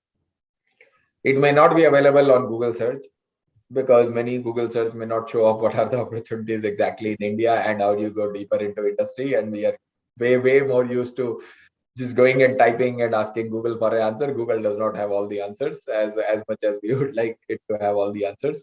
So you will have to think, you'll have to commit, you'll have to spend time. And I think, but I think if you look around and you start to think about, can this be done better? And I found always the learning starts there. I mean, you will realize, I mean, like we drive around the city. I mean, like, and we come across all these waste areas. We come across like, how is the chemicals going into the Yamuna and all of those. And we know how our roads continue to have sometimes potholes come after 2 years. I mean, is there a better way of technology design? Is there a better way of doing things? I think so. If we just inculcate that culture and mindset far more of not accepting things as they are, but sort of like be a little bit more challenging of, can this be better? Have I seen it being done better somewhere? Can I bring it? Can I build it? And then am I willing to commit my time to build it and grow it into a venture? I think those are kind of the things which are going to be important. And it doesn't need to be a standard path for everyone, right? I mean, like, I think there is this entire sort of a herd mentality where you say, like, I want to go to a college, I want to do computer science, so on and so forth, and then I pick up a job. I mean, I remember in those days there was enough people going to Infosys and TCS, and there was like a standard path being advocated, so to say. I mean, today that advocation might be that you join a startup or start your own, right? I mean, that might be. So again, but that's also a herd trap, right? We are not exactly thinking for ourselves. What am I passionate about? What do I want to pursue? I mean, there is a herd, and therefore I'm sort of swimming in that direction without realizing, am I the person who can do it best? Should I be joining somewhere, learning certain skills, so on and so forth? So I think we need to insight into people those kind of thinking, questioning, because that will lead to much better decision points for people. And I just believe that's the right thing to do. I mean, otherwise you don't know, like 5 years into a job, you don't know why you are in that job, or like 2 years into college, you don't know why you are pursuing computer science versus something else. I mean, like we got to have people ask some of those questions and sleep with the problems, think about the problems, and really start to become excited about what they want to do. Yeah, I think if it is difficult to kind of do something as a manager or an employer somewhere without the passion, it's probably far more difficult to do the same thing as a startup. Unless you really are fully committed, it's very difficult. And you have had a very good journey. 7 years that you could run with Muglis, and congratulations, Muglis became a unicorn about a year ago. Around I think in May last year became. How did becoming a unicorn change Muglis, the way the Muglis works, the way you work? Did it have any impact on how the organization goes forward? So I would say that there are only two changes. One, you get access to more resources, which is good. So as you become bigger, I mean, like your access to resources, both capital, people, so on and so forth, continues to increase, which is important, because then you can start to think bigger, plan bigger, do things which you may not be able to do when you have less access to resources. It's like you get access to far more library of books and access to cash to do stuff, right? So I think that is one very important thing, and therefore you need to change and start to think different level of scale as a company, as a founder. That is one thing. Second thing I would think, which is very important as well, is there will be people perception changes around you, right? Which may have a little bit of a glam effect, and sometimes good, sometimes bad, right? So, and yeah, you as a founder, your leadership need to remain true to the fact that you are here to solve a business problem. You are here to solve an industry and elevate an industry which you are excited about. And these are passé, right? I mean, these are not the right metrics, so to say, for a founder leadership or a company. I mean, the right metrics is how have we improved the customer experience over the next 1 year? How have we delivered more products to more customers because they love the service that we are providing, right? I mean, are you able to take larger bets in terms of thinking about value chain contribution and so on? So I think while getting more into the glam has its positives of resources and other things, it has its own downsides as well. Of you got to preserve the culture. You have to think of maintaining and building it right, because there can be distortionary effects that can creep into the organization, and one has to be cautious about it, right? So I think those are two changes, and I think I think the most important thing is we continue to be cautious about it, and we continue to tread the path in the right manner as much as we can. And more at a personal level, I mean, 7 years ago when you were working, and now that you are heading an organization yourself, how do you see Rahul Garg now as version Rahul Garg 7 years ago? And what are the things that you really feel blessed to have had during this journey, and what are the things that you miss? So I would say that I've been I would say to a certain extent, I believe in luck. I believe in the sort of forces of God or nature or whatever we call it, right? But I believe of the forces, which, so if you have the right intent, if you're pursuing the right path, you are true to it, I think there is enough good things which will come by. Now, having said that, there will be always the good things, there will be some bad elements, and you need to sort of be comfortable with the fact that you will have to deal with both of them. And you have to be thankful more to the world that you have more good things coming your way versus the bad elements coming your way. I think overall, I think as a person, both, I think as you go across both your professional as well as entrepreneurial journey, I think you become you continue to get more gray hair in terms of variety of scenarios and variety of stakeholders you're dealing with, right? It's no longer like you can't go to someone and say like,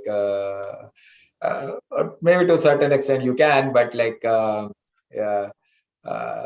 you don't wake up to say somebody else coming and tell you that this is what you need to do, right? You are the one who has to assimilate, talk to various people, both inside, externally as stakeholders, and figure out what needs to be done. And the organization will rally around what needs to be done as you thought was the right thing to be done, right? So it's a far more responsible role, I would say. And which is true in professional world. I don't think you realize it till you become a founder CEO, I think, because really at that point, the buck stops at you. I mean, there's nothing like, there is no place where you can say that this is somebody else's problem. It's everything is your problem, right? It's like in our home, if something goes wrong, I mean, like we can't say like it's a neighbor's problem, right? So, so I think that's a very important sort of thinking, and you evolve towards it.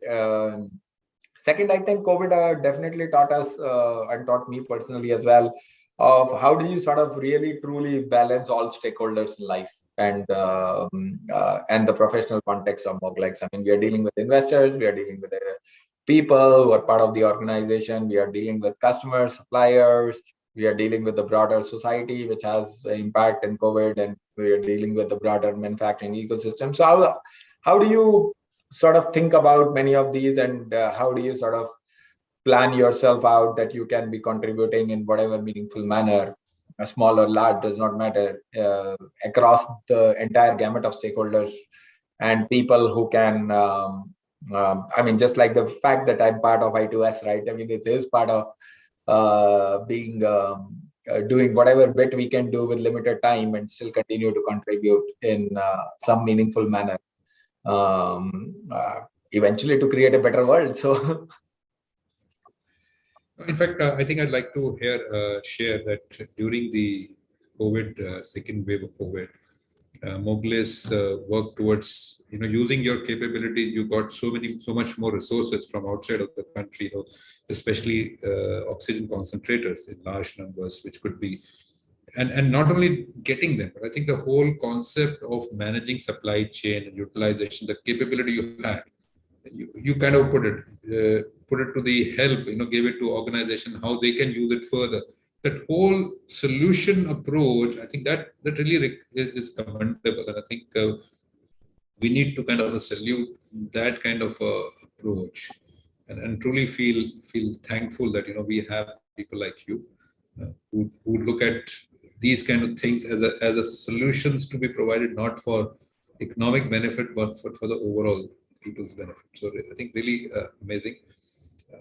And I think before we close, I'd just like to kind of leave it open to you to say, if you were visiting IIT Kanpur, where you are, I mean, if you were to travel back in time and you were there and you were to meet your Rahul Garg and your friends, what would you have told them that they should not have done since they passed out of IIT Kanpur? See, I actually tend to be far more, I believe, that you have to go through life as a journey, and there is a serendipity in not knowing everything further out, because otherwise you miss out on what you need to do. Then, I mean, if you got to spend like a few night outs chatting with your college roommates and sort of talking about various stuff, I mean, that's part of the life you got to do as well. I mean, because that is somewhere subconsciously adding to your personality, adding to your thinking process. So I actually don't think that way.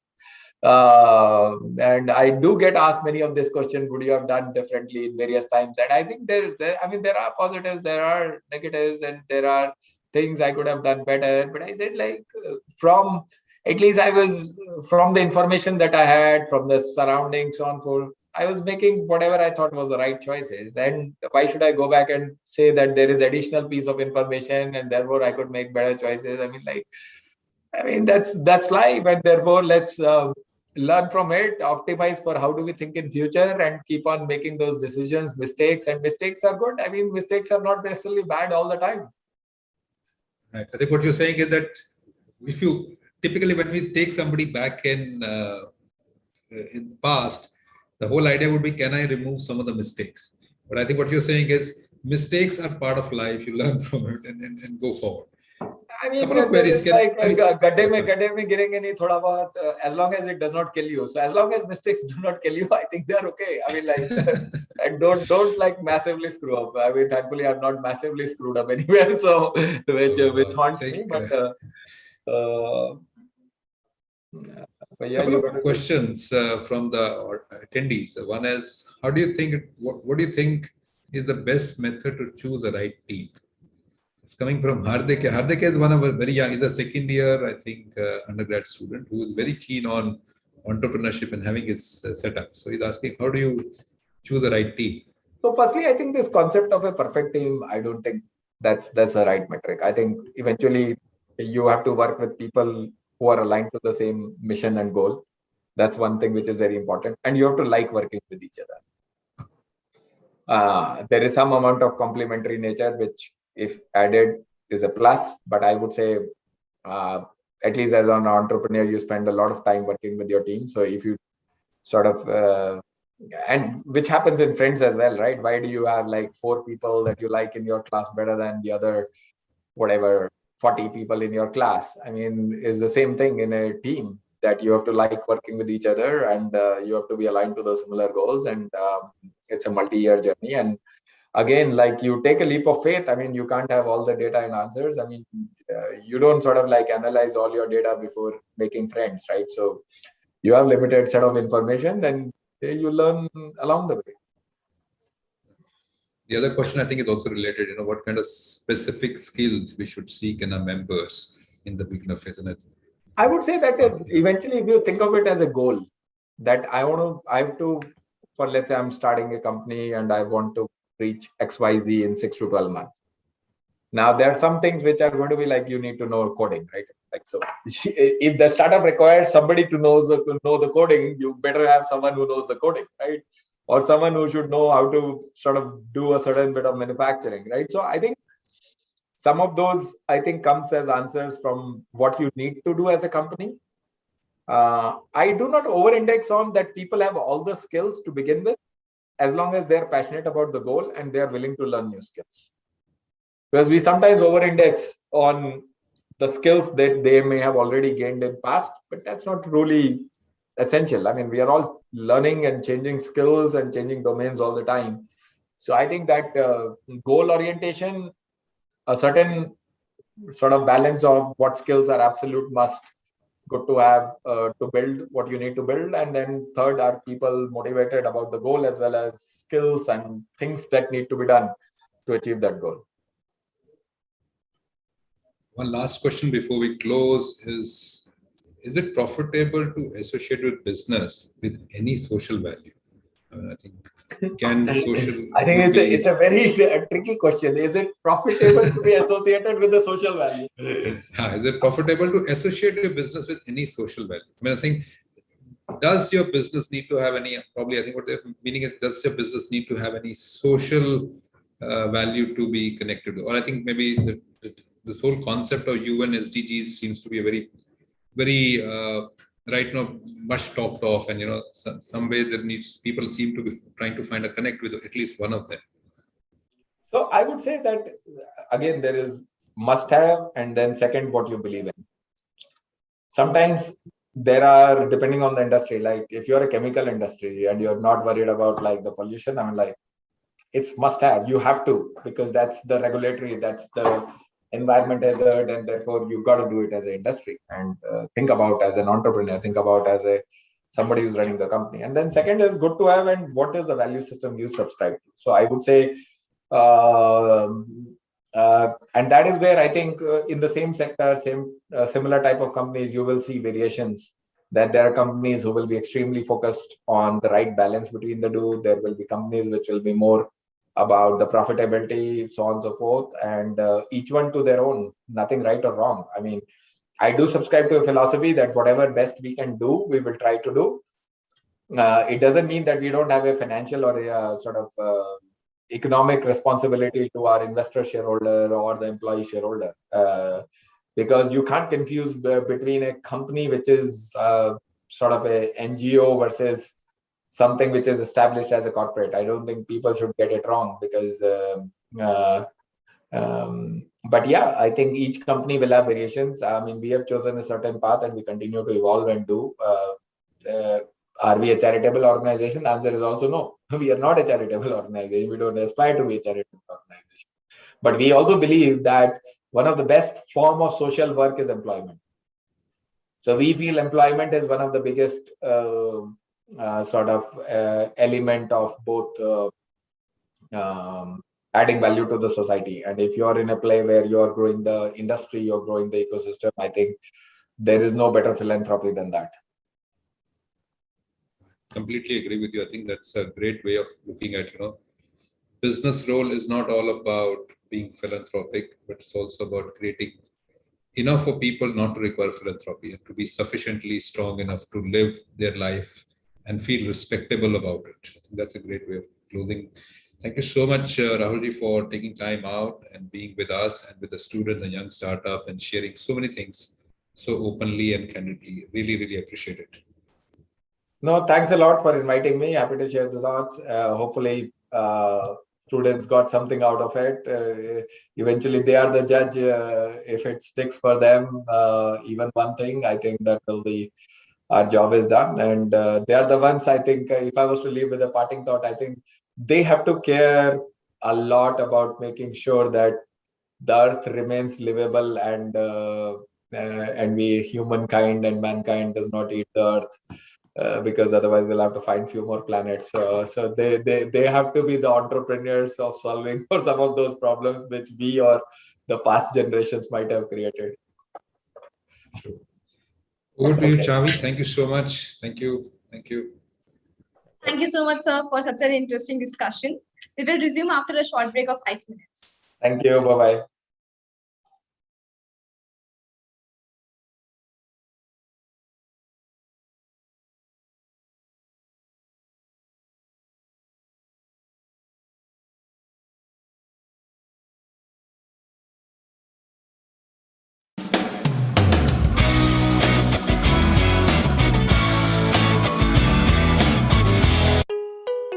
Is there a university that can bring the classroom closer to the workplace? That can balance theory with practice? That can seamlessly merge the present with the future?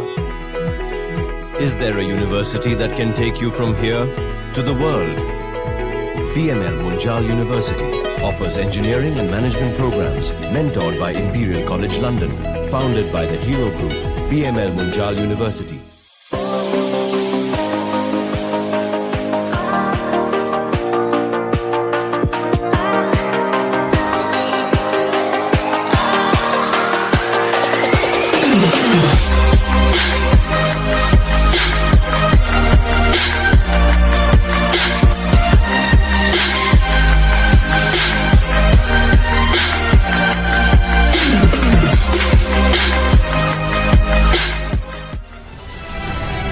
I create the International Center for Entrepreneurship and Technology. With a public-private partnership as its model, I Create has supported innovation in domains that are a national priority. It has collaborated with Startup Nation Central to run the India-Israel Innovation Accelerator, connecting Israeli innovators and their solutions to Indian companies. With India's Sona Comstar and Israel's IRP, I Create is co-developing an electric motor plus controller without using rare earth elements. With Gift City, India's only IFSC, it has created an enabling platform for the startup ecosystem in the field of fintech. I Create has joined hands with Aether Energy to build a unique, integrated, open-source platform for small EVs. All this has contributed to making Gujarat the top performer in state's startup ranking, DPIIT, for 2 consecutive years in 2018 and 2019. I Create, envisioned, evangelize, the biggest EV innovation challenge.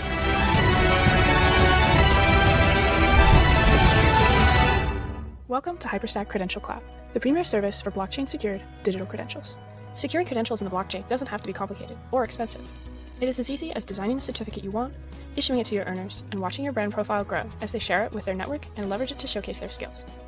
With Hyperstack, you can create certificates that align with your brand using our comprehensive design platform, which integrates with Canva to provide a wide variety of customizable certificate and badge options. Once your certificates are ready to go, issue them in seconds by simply uploading a spreadsheet with your earners' email addresses.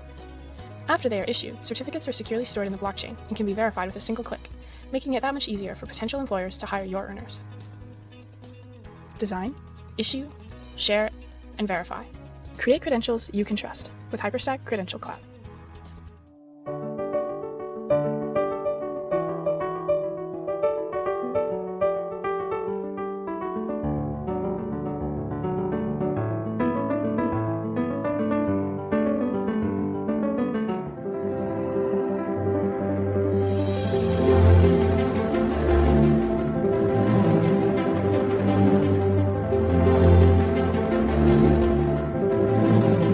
BTech has a profound legacy in the values of our founders. We stand not only for creating economic and commercial success, but also for social impact.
We have reached the final event of the day, which is panel discussion on building successful startups with purpose.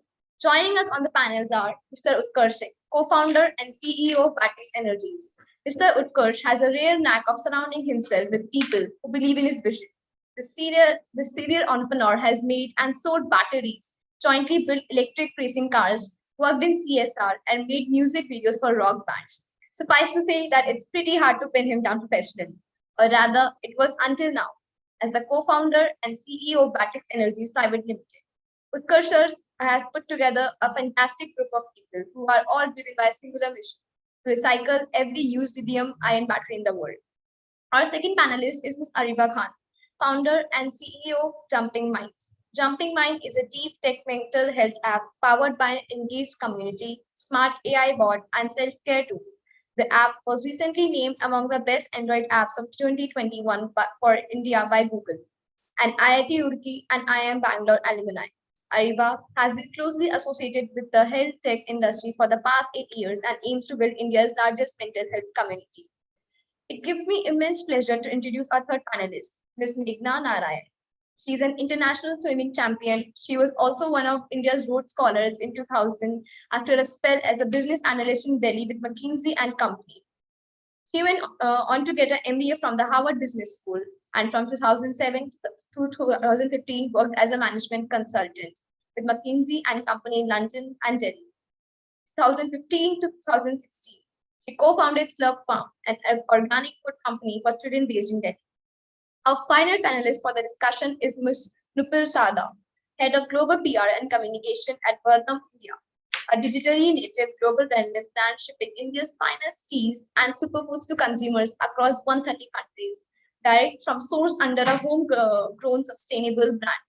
Vardham India has raised over 290 crores in funding and has been organically endorsed by global icons like Oprah Winfrey, Mariah Carey, Drew Barrymore, Ellen DeGeneres, Martha Stewart, Chris Pratt, amongst others. She is currently responsible for telling the story of their growing business to the media and third parties. She has worked on a wide range of communication projects, from fundraising and announcements to award submissions, product launches, and market campaigns. She is working along with Mr. Bala Sarda, who comes with a lineage of over 85 years in tea and is the fourth generation in her family to run a tea business. At last, I would like to introduce Dr. Dhruv Nand, who is going to moderate today's panel discussion. Sir is a director with Peak Angels and an angel investor. Earlier was a professor at MDI Gurgaon, and prior to the academic career, a senior vice president with NIIT Limited. He has been consultant to the top management of several organizations such as Glaxo, Gillette, Nestle, Internal Corporation, Thermex, Bajaj Auto, etc. He now mentors startups. Dr. Nath has a BTech in electrical engineering and a PhD in computer science. Post from IIT Delhi, he has written 4 books, the latest being Funding Your Startups and Other Nightmares, co-authored with Sushanto Mitra and published by Penguin Random House. I request Dhruv sir to take over from here. Okay, thank you so much. And can I request Haya? Okay. Okay, I think all the panelists are here. Yes, except Devinder, who is hiding his face. Devinder, can we see your face? Devinder is gone away. Anyway, so you know this session, this panel discussion is all about creating successful startups with a purpose. And I had a long chat with Devinder about what this really meant. And it seems to be very interesting. You know, you can always have a business, you can always run a business where you're making money, not an issue at all, right? You could, for example, be a money lender in, let's say, a village where you're charging exorbitant rates of interest. You're making pots and pots of money. What's the purpose? The poor guy who's borrowing from you is getting squeezed, right? There's no purpose except making money. So I think it's a good idea to discuss this topic, which is startups with a purpose. And I think the good thing which has happened is that the 4 startups that have been that are there on this panel, Meghna, which is Slurp Farms, Nupur, which is sorry, what's the name? I know it's in the area of tea. Utkarsh, which is in the area of batteries, and of course Ariba in the area of mental health. Ariba, maybe all of us are potential clients for you. Anyway, so definitely Devinder, definitely. Old friend, and I hope he doesn't mind me saying on this. So, one of my legs is longer because of you, Dhruvnath. No, I do. Hold on. I pull them alternately, boss. But I tend to forget when I pulled last time. Okay. So, this is great because each one of you seems to have created something with a very, very well-defined purpose, which is not just to make money. Obviously, you have to make money. You're running a business, right? But I mean, in one case, it is mental health. In another case, it is organic food. In the third case, it is superfoods. Fourth case, it is lithium. So, these are all very, very strong, purpose-driven organization. And it's wonderful to have you guys here, all of you. And I think to start off, one standard question, which I probably have for all four of you, and maybe we can start with Meghna, is how did you zero in on this purpose? The fact that you're looking at organic foods. How did you zero in on this? There's so many different things you could have done. How did you home in on this? Hi, firstly, really happy to be here. Nupur, Utkarsh, Ariba, I'm really excited to hear what you guys have to say. And thank you, Dhruv. I just, I've been watching them, Himpul, Professor Singh's leg pretty much all morning. So I think there's just more in store there. Thanks everybody for, for taking the time to be here today. I think, so I spent almost a decade at McKinsey working on public health topics. Okay, and what that meant in India in particular was there was maternal and child health, working on early childhood nutrition and vaccination. Right, so I was running around the sort of the obvious states, the Bihars and the UPs, working with the Gates Foundation, the large international donors on solving those kinds of problems. And the data was, to me, what was quite startling was this was not, you think India, India is a poor country. There's lots of, children malnourished, undernourished. But what struck me and actually completely blew my mind was that even amongst the top income groups, you have not only malnourished, undernourished children, you also have obese children. So all of those problems are not just some, that's happening to some poor person down the road. We have forgotten how to eat. We have forgotten how to feed ourselves and our families. So that was like sort of one, I would say that 30,000 foot level that a management consultant operates in. That was where I think, the data was telling me something. Then I had my own kid in 2012. And, I went back to work when she was about 4 months old, started to think about feeding her at about 6 months, solid foods and so on. And there was nothing on the shelf that I could feed her. Everything was filled with, actually, that's the first time you start to look at a product because you're responsible for feeding somebody else, right? As opposed to just yourself. And you're like, oh my God, that has maida, chini and dalda broadly. And a, configuration of other things, which is like all artificial stuff. So this is odd and I don't want to do it. So then I don't want to give her this. And then you do what, every other mother in the country does, which is call your mother and grandmother. And the answers are probably in their kitchens. Yes. But I went back to work and it was not trivial, like making all of this food and so on. So then I think the idea came from there. And I do this along with another mother, Shauravi Malik, who also sort of was going through her own journey at the time. And so the purpose came from actually maybe our own children, but then, the most people we spoke to, the more we realized this is not something that just we're facing, right? Every other mother, the market hasn't moved. The products on the shelf were promising you hygiene, but I think the nutrition deficit was sort of an issue. So that was kind of where we saw the opportunity. One thing I just wanted to clarify, you started out by saying, you could be a money lender or you could run a business with purpose. I think to motivate you every day, you need to find something that excites you. And I think for me, being a money lender would not be exciting. But I also don't see doing, having a business with purpose being at odds with running a very profitable, large business. And I think the more people see that actually, doing good means I'm not doing it for some random, right? I'm doing it for the customer only. As long as, enough people see value in it, you can sort of really meet that impossible trinity, so to speak. Oh, absolutely. Wonderful. In fact, I would totally agree with you. Running a business with a purpose, doing good work does not necessarily mean charity. Why should it be charity? Sure, you can charge for it. Okay. And by the way, the other thing, since you're talking of kids, my granddaughter is a potential target. Yeah, so I'll connect with you separately. For sure. Okay, so let's move to Nupur. So Nupur and her family, and I think you said 4 generations, right? Wow, that's really something. So I read, in this little write-up I have about you, Nupur, I read the fact that you people are into tea and you are into superfoods, right? Absolutely. Can you explain what that is and how? Maybe you can explain how your forefathers got into this and what you're doing now, which is different. Right. So firstly, thank you for having us, Professor Devinder Singh and Dr. Dhrunath and all the other panelists. Pleasure to be here. So I'll tell you how it started, right? So we come from a family of over, we have our forefathers in the tea and a legacy of 85 years in the tea. And tea is one of the largest producers.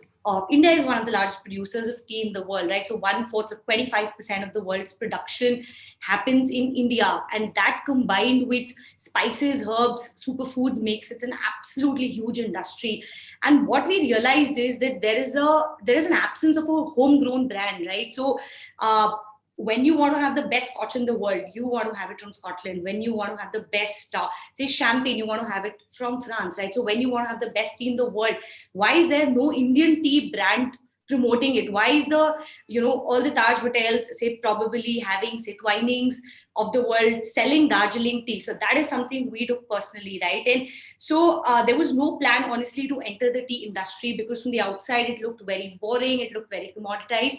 However, it's only when we spent some time in our Darjeeling home that we realized there is a massive white space in the industry, right? So like I mentioned before, there's a huge industry and one of the largest employers of labor in the country, but it is plagued with problems like low wages and uncertain future, high dependency on climatic conditions, right? So what we realized that to actually empower the industry, we need to build a sustainable commerce, right? So no matter how much the government subsidies come in, until and unless you have a sustainable business, you cannot empower. So that's how we entered tea and we started this brand called Vadam Teas. And that dream actually also turned bigger and we ventured into spices and superfoods because we said, hey, India produces 80% of the world's turmeric, right? Superfoods like moringa, ashwagandha. So we actually extended that dream from Vadam Teas and we rebranded ourselves 2 years back to Vadam India.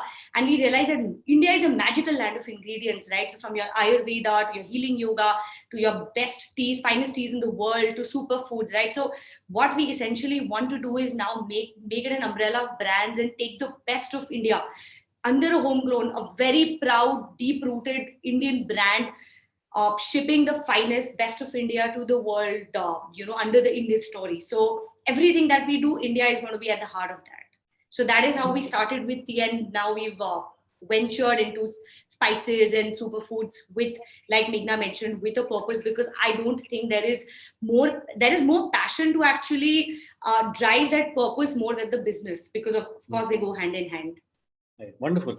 So it's good to see the kind of passion that we do see in you, especially because you're the 4th or the 5th generation? 4th. 4th, okay. Yes. And I presume a few more generations down the line will continue with this? Okay, good. Tell me one thing, this war between Russia and Ukraine, suddenly certain agricultural products have been hit badly. So for example, wheat, one keeps reading about. Does that also impact your industry? No, as of now, no. It's only affected the shipping to, say, a few countries, but otherwise it has not affected our produce at all. Okay, wonderful. Okay, so let's move to Utkarsh. Utkarsh, like me, has a smart beard. Right. So Thank you so much. To you, Utkarsh. So, Utkarsh is in a very, very, very interesting. I would say he's in a space today which is hot property, which is lithium-ion batteries, right? So again, same question to you, Utkarsh. How did you move into this? Okay, so I'll just start with a small personal story and then connect it to where we are right as now. many stories as you want. Yeah, People sure, like to hear stories. Right. So for me, Devinder Singh stops you. Sure. No, it's a small story. Me along with my co-founder Vikrant, we both run Patek Synergies with a very wonderful team. So my story started from, when I was in school, probably in class 6th. That is where once a teacher asked me, who wants to volunteer for a small event for child rights. So I volunteered, and, I started working with a team which came from Slovakia. And slowly and gradually in that event, I learned that uh, the immense happiness that I find is in making people happy. So we used to go around different schools and motivate them, the kids, that why don't you go out in the streets, and if you find a poor child there, why not sit with them and just talk.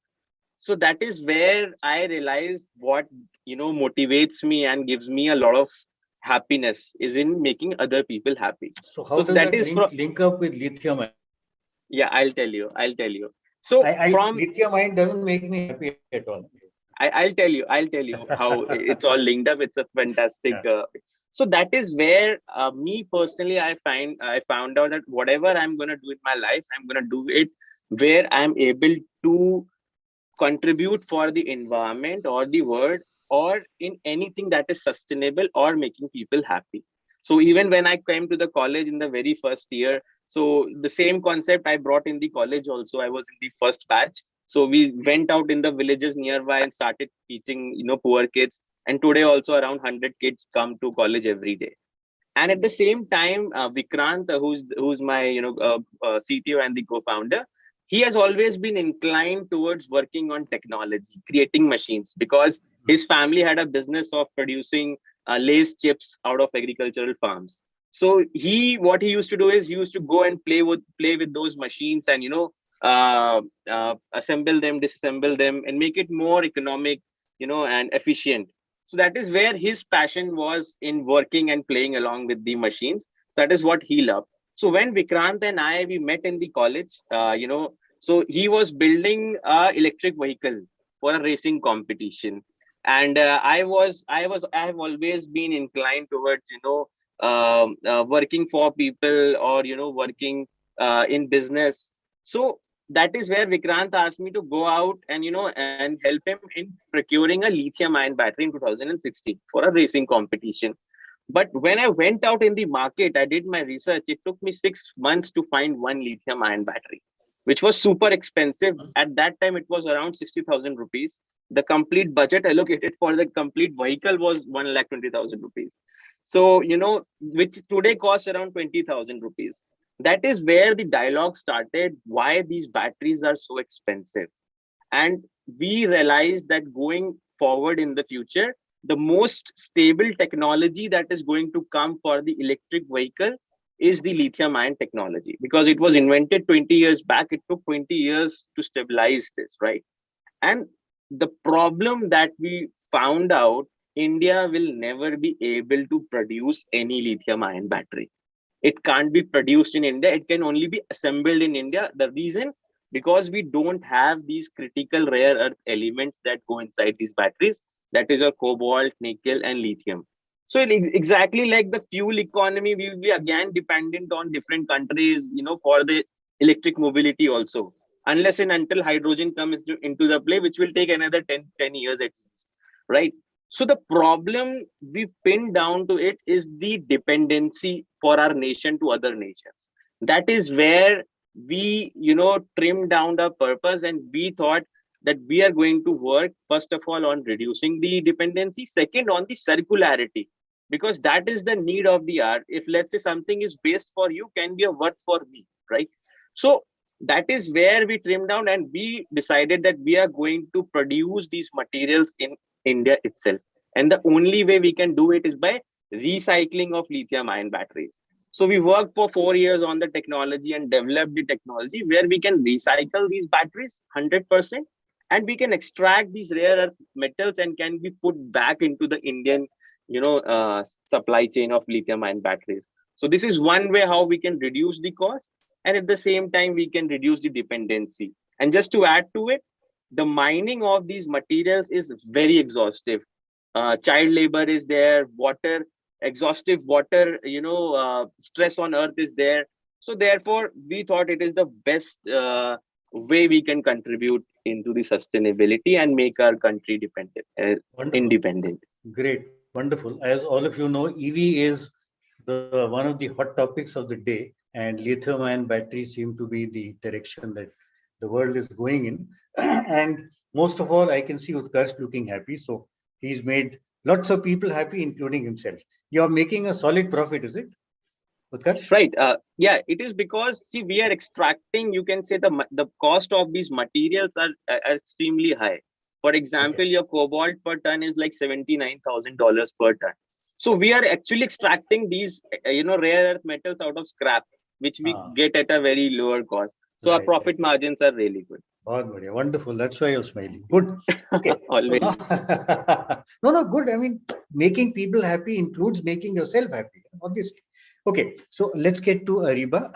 Again, a very interesting space, and I would say extremely interesting, particularly because of the impact of COVID in the last couple of years. So how did you get into this, Ariba? Hi, Professor Dhruv and Professor Davinder. So something that we can all relate to. Am I audible? Yeah, there is a slight bit of a problem, but okay, I think chalega. Yeah. Okay, cool. So to introduce Jumping Minds, as you already said, it's into mental health industry. And if I have to tell about the origination or how we came about to the purpose of, doing something about the mental health of the country and, at global level, I think as Meghna said during my consulting time also, I have been very closely related to healthcare industry, and mental health has always been an intriguing segment when it comes to healthcare industry. But particularly after COVID wave 1, this is about 2020 late year, stress is something that became very real. I think before that, stress was something that was more stigmatized, something that people used to stay not openly declare that they are under stress. But COVID changed a lot of things for a lot of us, and stress became very real, and seeing it around our peers. So we were locked down in our homes, seeing it amongst our friends, family members, and even amongst ourselves, adjusting to the new normal. And that sort of and it's an interesting story where one day me and the co-founder Piyush, who is the other co-founder at Jumping Minds, we were just talking about that, how stress is something that has become so challenging right now, and we have to do something about it. So that, I think, was the first trigger, thinking about that, why is it such a big challenge that we are not able to do something about it? Stress is something that is very common to everyone, and that there has to be an easy solution. And then we started, just researching, doing our analytics, and we found out that globally, India is ranked number 1 in, number of people who are going through anxiety and depression issues. And that was 2018. And COVID has just, increased those levels by almost 20 to 25%. So it seemed like that, there is great opportunity to make some valuable impact here, that, so that the next generation is not burdened by the stress and mental health related challenges. And when we looked at the industry, so it's not like that there are not many players present in the mental health industry. There are a few players present in the mental health industry, like InnerR and Vaisa, globally and in India as well. So what we started looking into that, what do we have to do differently? Why are these startups that are not working? Because given that we all have access to such solutions, we tried it all, our family members and peers, but nothing seemed to work to the efficiency that we would have wanted. And what we realized is that that all these solutions are not suited to today's needs. Today's people want an easy solution, a solution that is fast and accessible. In our generation of Uber and Zomato, you want 10-minute deliveries. You don't want to make us appointment with a therapist for 1 week, or find the right therapy, go search on YouTube for 30 minutes and find the right therapy, and then do 1 hour session on it continuously. So people want quick solutions which are easy. And what we realize that what makes all of us feel better is talking to a friend, having a good conversation over a cup of coffee, or for students over a bowl of Maggie, and that makes us feel better, because inherently we believe that we are all empowered to find solutions to our challenges. It's those moments that maybe it's not a good week at family or home, and we are feeling stressed, and if we could have that one friend who we can talk to in a safe environment, anonymously, so there is no judgment, and actually gain some meaningful advice. That is something that everyone actually dreams of, and that's where the Friends Therapy born and Jumping Minds was born. Basically, it's a platform that connects you anonymously in a safe environment with friends who have gone through similar challenges. So if you're stressed about maybe a breakup, or you maybe, just, being stressed coming back to college again, and, it's going back to the old normal, you just can go to the app and connect within 5 minutes to someone who has gone through similar challenges, and just have a not just vent out, but actually have a discussion about what they are going through, and to, just feel better, because talking it out is something that, inherently makes us feel better with our friends having that session. And when you look at to professional services as well, although people don't prefer talking to therapists these days, but talking it out somewhere, in a safe environment actually makes you feel better. And that is something we have seen, in the last 9 months since we have launched the app, there have been over 6 million minutes of conversations on the app. So something, and, we have, impact spread over 15 million smiles. So smiles is something we say when people talk and, start feeling better. So something that is, proving our theory of friend therapy that we started with. So it's really good to see that. Okay, good. And I must mention one thing. When you're trying to get clients, don't catch Utkarsh. He's already smiling. He has no depression. Yeah, I can clearly see that. Yeah. Even his mustache is widening, as you can see. Exactly, sir. It will go wider and wider. So let's get back to Meghna. Meghna, one very fundamental question, because your area, I have actually spent some time studying the area that you're working in. Do you have your own farm, or do you source the material from other people, other farmers?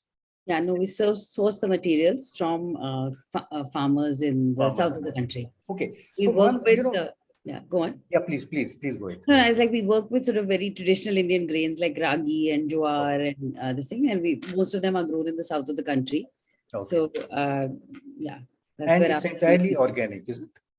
So the magic of millets one is they're grown by the marginal farmer of this country.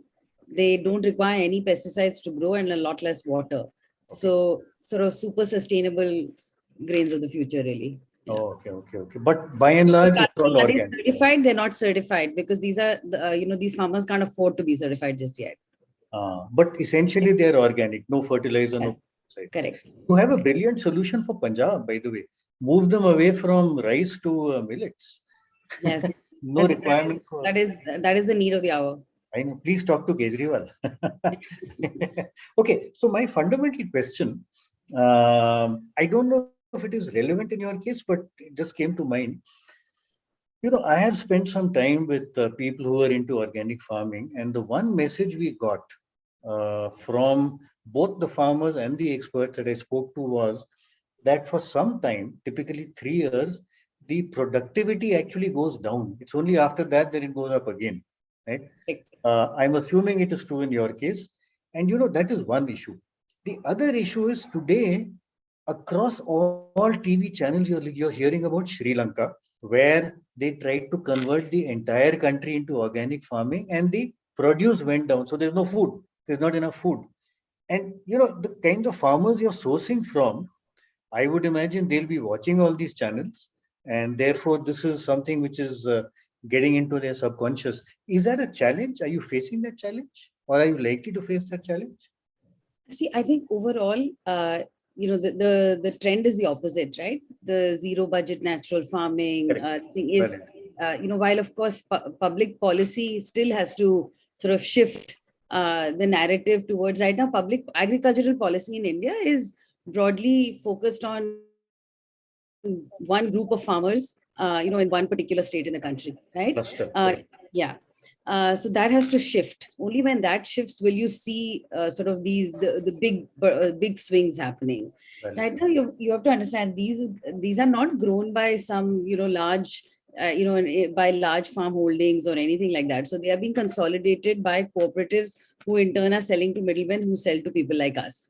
Right? That's the value chain right now. It's not wheat or rice or even corn. Yeah. So we're So we're not yet there. Plus, also we're not such a large company. You know, we're a medium-sized company. No. So I'm not But, talking. yeah, Sorry, we I'm haven't not run talking- out of ragi just yet. No.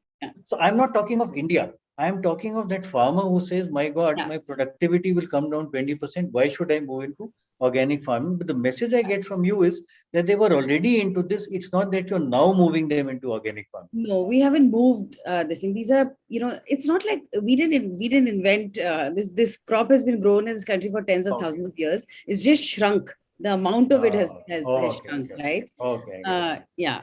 No claims being made here about teaching people how to. I'm just worried. I'm just concerned about the psyche of the farmer. Yeah, no, I Because think I definitely face this right. problem. You know, having a minimum support price, these are all things which is why farmers go and make certain choices. But I think, you know, there's also very clear, like the problems of farmer suicide, you know, water that these crops need is also very real.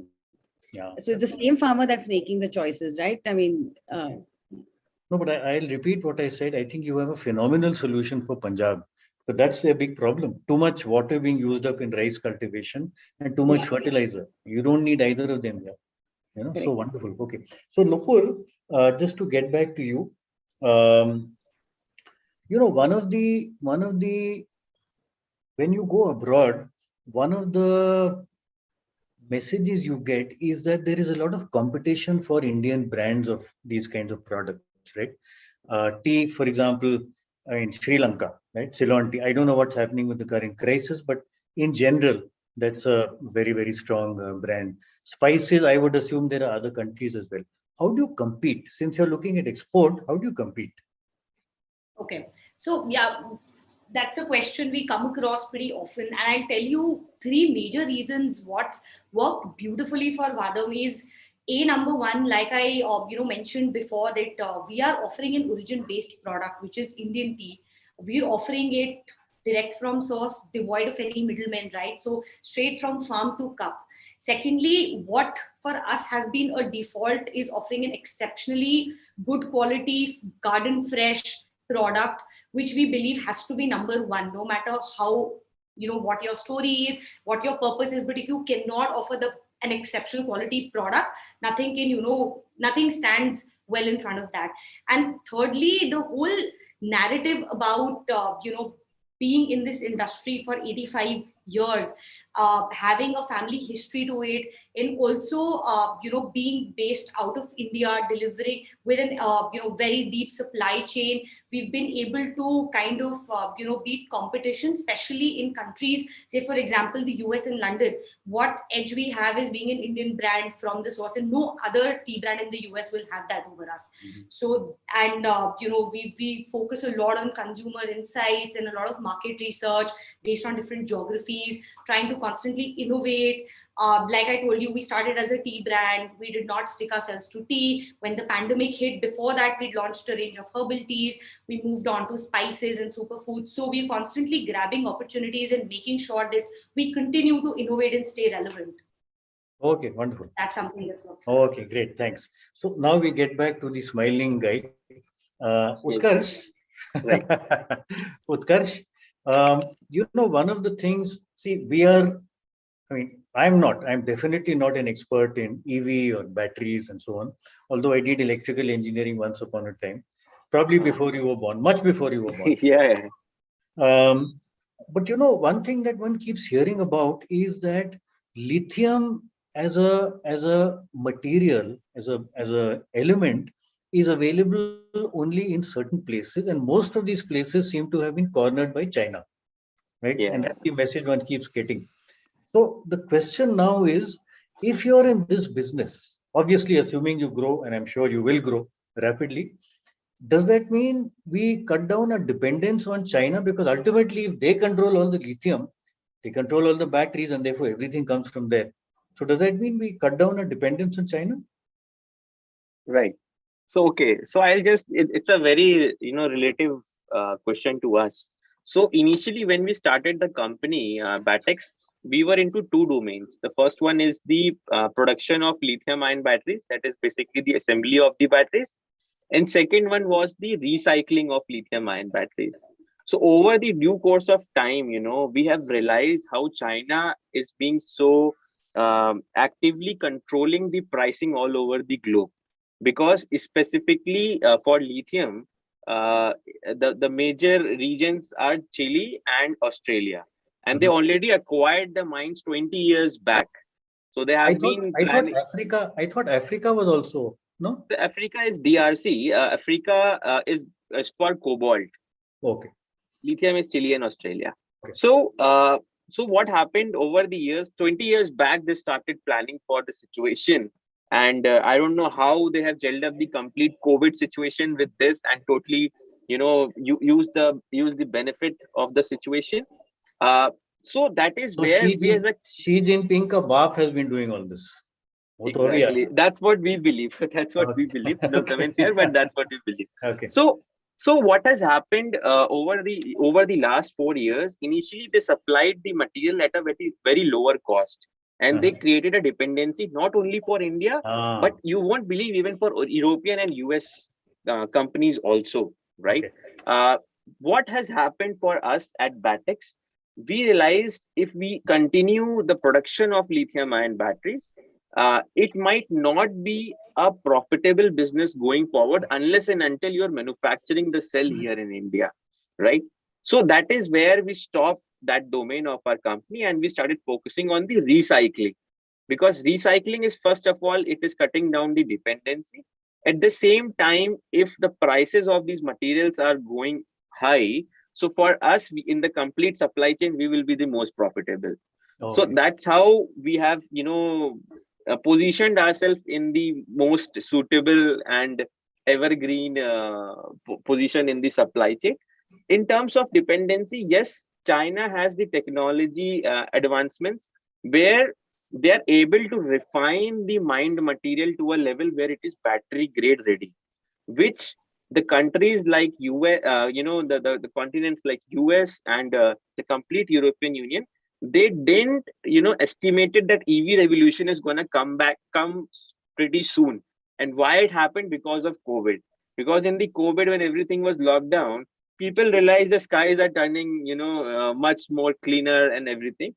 So that, pushed the narrative of EV, and the adoption was so quick that you would have seen over the last 3 years, the complete EV narrative has changed. So that is where China was ready with all the raw material of the world and to provide it. So they played it very beautifully. And now everybody is dependent. But we as a company are not dependent on them. We are only dependent on all the raw material that all is the in the raw material. circulation. Okay, great. Okay, so let's get to Ariba. So Ariba, this is a slightly tough question, and I will link back with what Meghana said a little earlier. If you have a purpose, if you're doing good work, it does not necessarily mean that it's a charity, right? I mean, you can be running a profitable business and still be doing very, very good work. If you look at the last couple of years, COVID, last couple of years means COVID. There's nothing else in the last couple of years.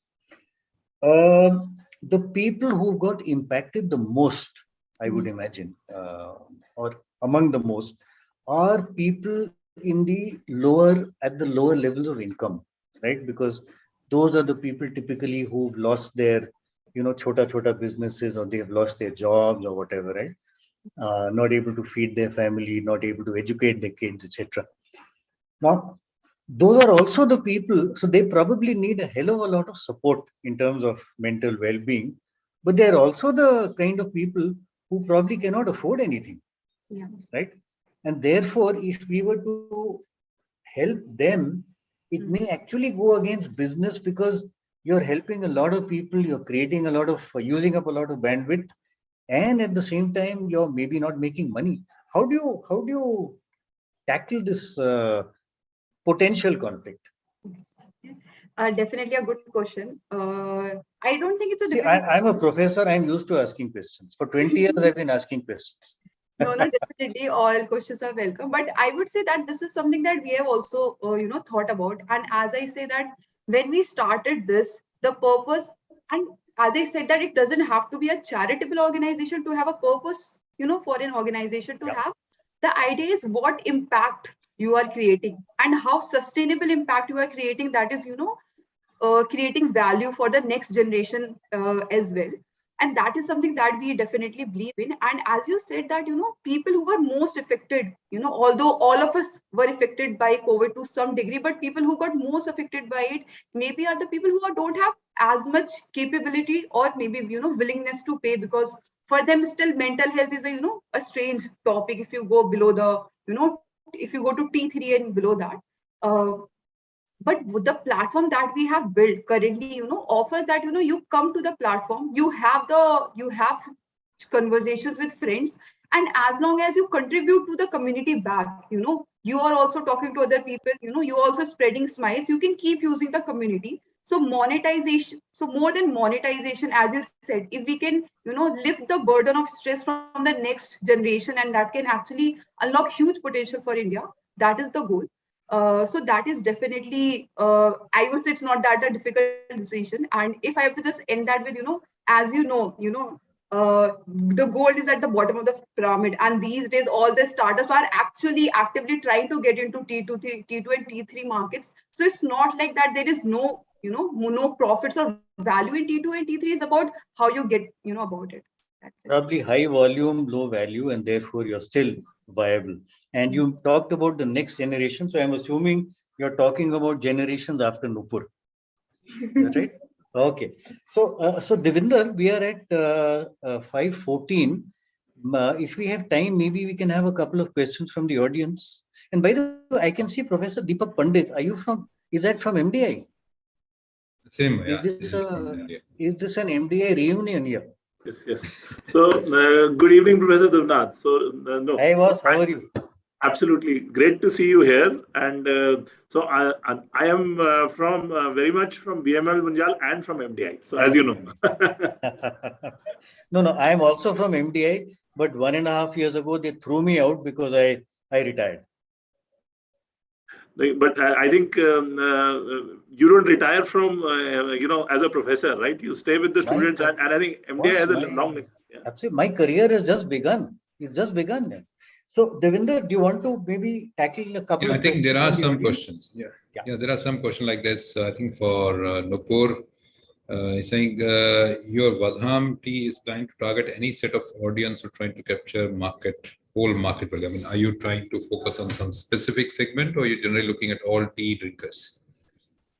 Of course, we're looking at anybody who's very conscious of what's going inside their body, which is in addition to tea drinking, because we're doing a lot of herbal teas, we're doing a lot of organic spices and superfoods. So definitely goes way beyond that. As of now, we have top 8 countries, which are our key market, but we've delivered to so far 130 countries, and we continue to expand our geographies while going deeper into the geographies we're already present in. Okay, interesting. What are the other questions? Let's just check in chat. There's one more question from Sahid Singh. Sahid happens to be one of our alumni and also an incubator at the university. His question is for Meghna. Is your team directly dealing with the farmers for the raw material? And if yes, how does your team deal with farmers? Like how you guys convince them to move from the traditional produce or crops and ways to new produce or techniques? So we work with farmer cooperatives in the south of the country, where we're not convincing anybody to grow anything particular. They already grow ragi and so, which is the main crop, and foxtail millet. Those are our 2 main millets that we use. So we're just sort of buying from them. We have now, I'd say over the next 6 months, getting to a scale where we can do sort of more formal contracts where we can guarantee offtake. Until now, we didn't have that kind of volume, but it's all come together recently. Over the past sort of year, the volumes have started to justify those kind of contracts. So we will be signing more formal. We had MOUs in place and things like that, but now the time has come to be able to sign those formal offtake guarantees, by which whatever they grow, they will give us. So, Devinder, I have one question which actually can go to anybody, and everybody is free to answer. In fact, I had thought of this question. Each one of you is very passionate about what you're doing. right? Whether it is organic farming, lithium, tea and spices, mental health, whatever it is, right? When you take in people, when you recruit, you'll have a lot of people who are coming in only for the money and the experience, right? They are not passionate about what you want to do. What's your reaction? Do you take them in, you mold them, or do you look for people who believe in what you want to do? And any one of you can take it on. Okay, I can just quickly, just define it in one line, probably how we take in people. We only, while, recruitment, we just look at one point. Are they open to learning? Okay. In case they are open to, that's a key priority for us. It is on us to, convince them, change their mind, help them adopt sustainability, and, whatever it takes to be the best, performing player in the team. But the only thing we focus on, they should have an open mind and open to learning and the critics and suggestions. Okay. Anyone else wants to add to that? So I think that, Megha, please go ahead. No, go. All right. But in You our go and then I'll go. All right. We've realized in something Bala, who's the founder, also aligns to very strongly is for the short term, you can get the smartest people on board, right? But if your alignment is only money, and of course, we believe that money is very important, right? We have a great solid equity structure in the organization. Every employee is a shareholder, but there needs to be a passion which drives you to do better, not just for yourself, but an overall impact that you creating. There's way beyond money. And at the scale that we are doing, speed we are doing, I think it's extremely tough if you do not align well with the purpose. Having said that, it does not just have to be the purpose of the organization. So when we interview people, we also see how passionate are they about anything outside the money, right?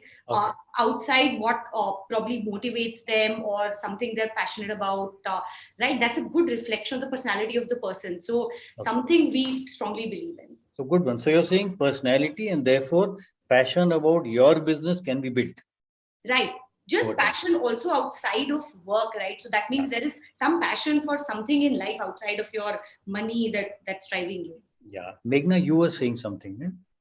No, I was going to say, I was like, I think we talk about mission and vision so much at Slurp Farm, at Wholesome Foods, that it's impossible to not be infected, I think. So, I think, like Nupur says, or Utkarsh was saying, right, broadly, they're all absolutely right. We all look for, in the skill will matrix, we can teach a skill, will has to be there. Right? If a person doesn't have the will, then it's impossible. Whatever you do, it's not gonna. It's impossible to move people. And to get that, to be motivated to do the skill. That's where your purpose comes into play. And it would be a shame because the purpose of each of our organizations is big enough to attract a certain type of person, and there are enough of those out there. For us, a lot of them are parents of young children. Both men and women who honestly used to work for sugar water companies and now have come to work with us because they're like, we have to fix the problem, we can't. Okay, good, fine. Okay, last question from my side. Would you guys be open to taking on professors like Deepak or Devinder or me? Old professors.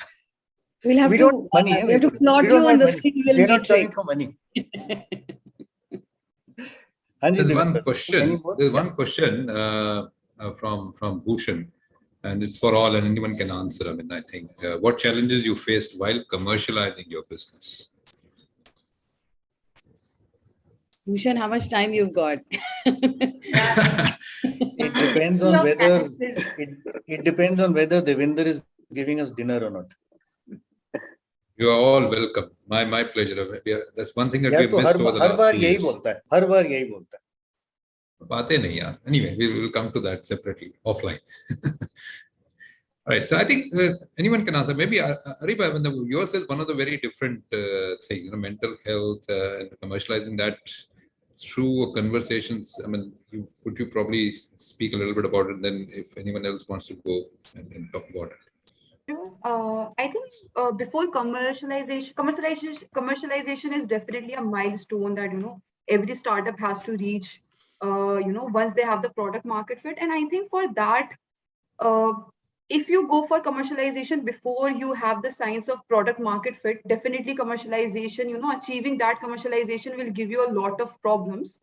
So before even commercialization comes in, the product market fit that your product has found a suitable target market that, that finds value in the product. Once you have that, the journey still becomes easier, I think.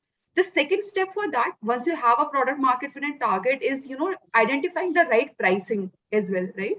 That what are the competitors and competitor analysis, as well as your own willingness to in users, is something that can help you identify the right pricing. I think in mental health specifically, willingness to pay has been definitely a challenge, especially in countries like India.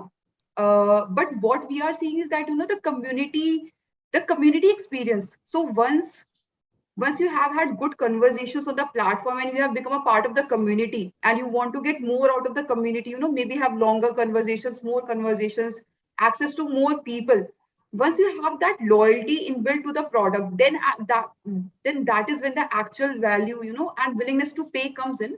So that is what our experience has been with mental health, that, community, the basic experience, it's there to bring in people more, to create the habit, so that they become long-term paying users and not rush into the commercialization. We make it thought through and take it in the right steps. So that is something that has been our learning. So Devinder, can I just I know I'm not supposed to answer questions, only ask them, but I just wanted to add something here. When you talk of commercialization, so I have not been I don't have my own startup, but I have been involved in a lot of startups, either as an investor or as a mentor. One of the issues I've realized, and I'm being very specific about B2C startups. B2B is a little different, right? B2C, and Meghna, Nupur, and Ariba seem to be into B2C. Utkarsh, I assume, is B2B, right? Yes. Okay. And anyway, Utkarsh is smiling, so he doesn't need any any answers.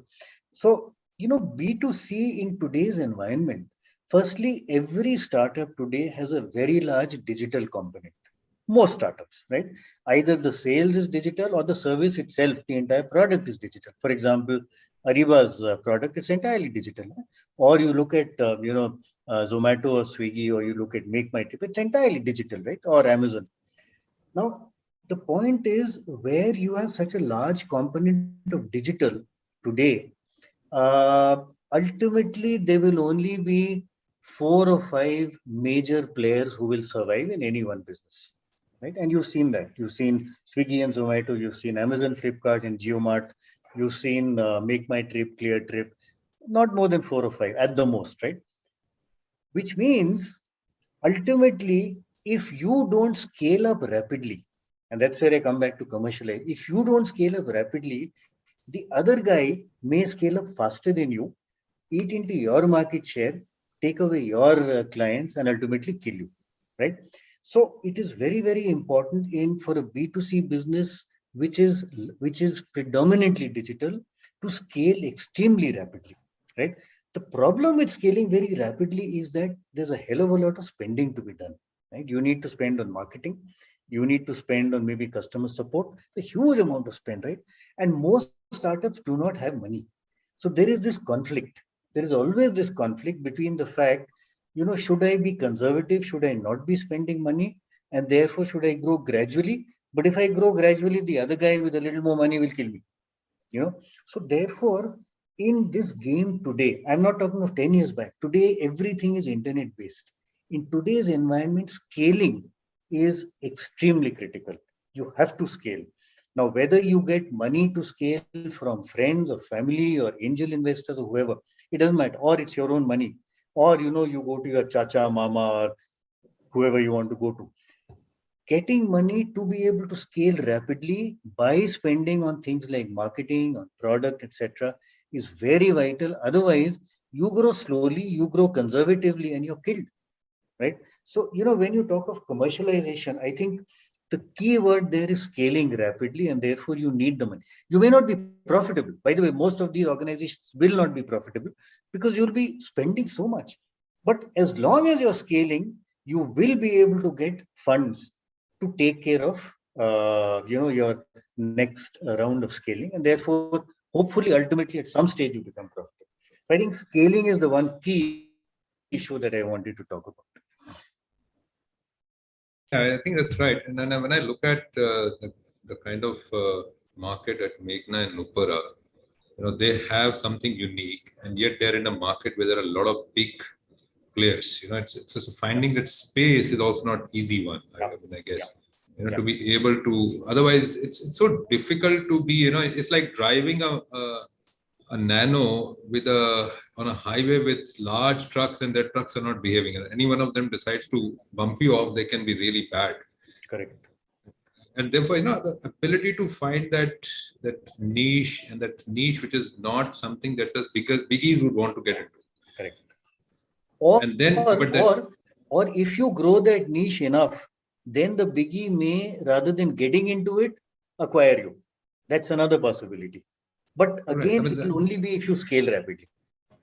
Question question that is there is that because there is a strong sense of purpose by which it started, like Meghna's purpose was to give that right input to kids, young newborns for growing up. Similarly, Badham Tea has a certain very clear purpose.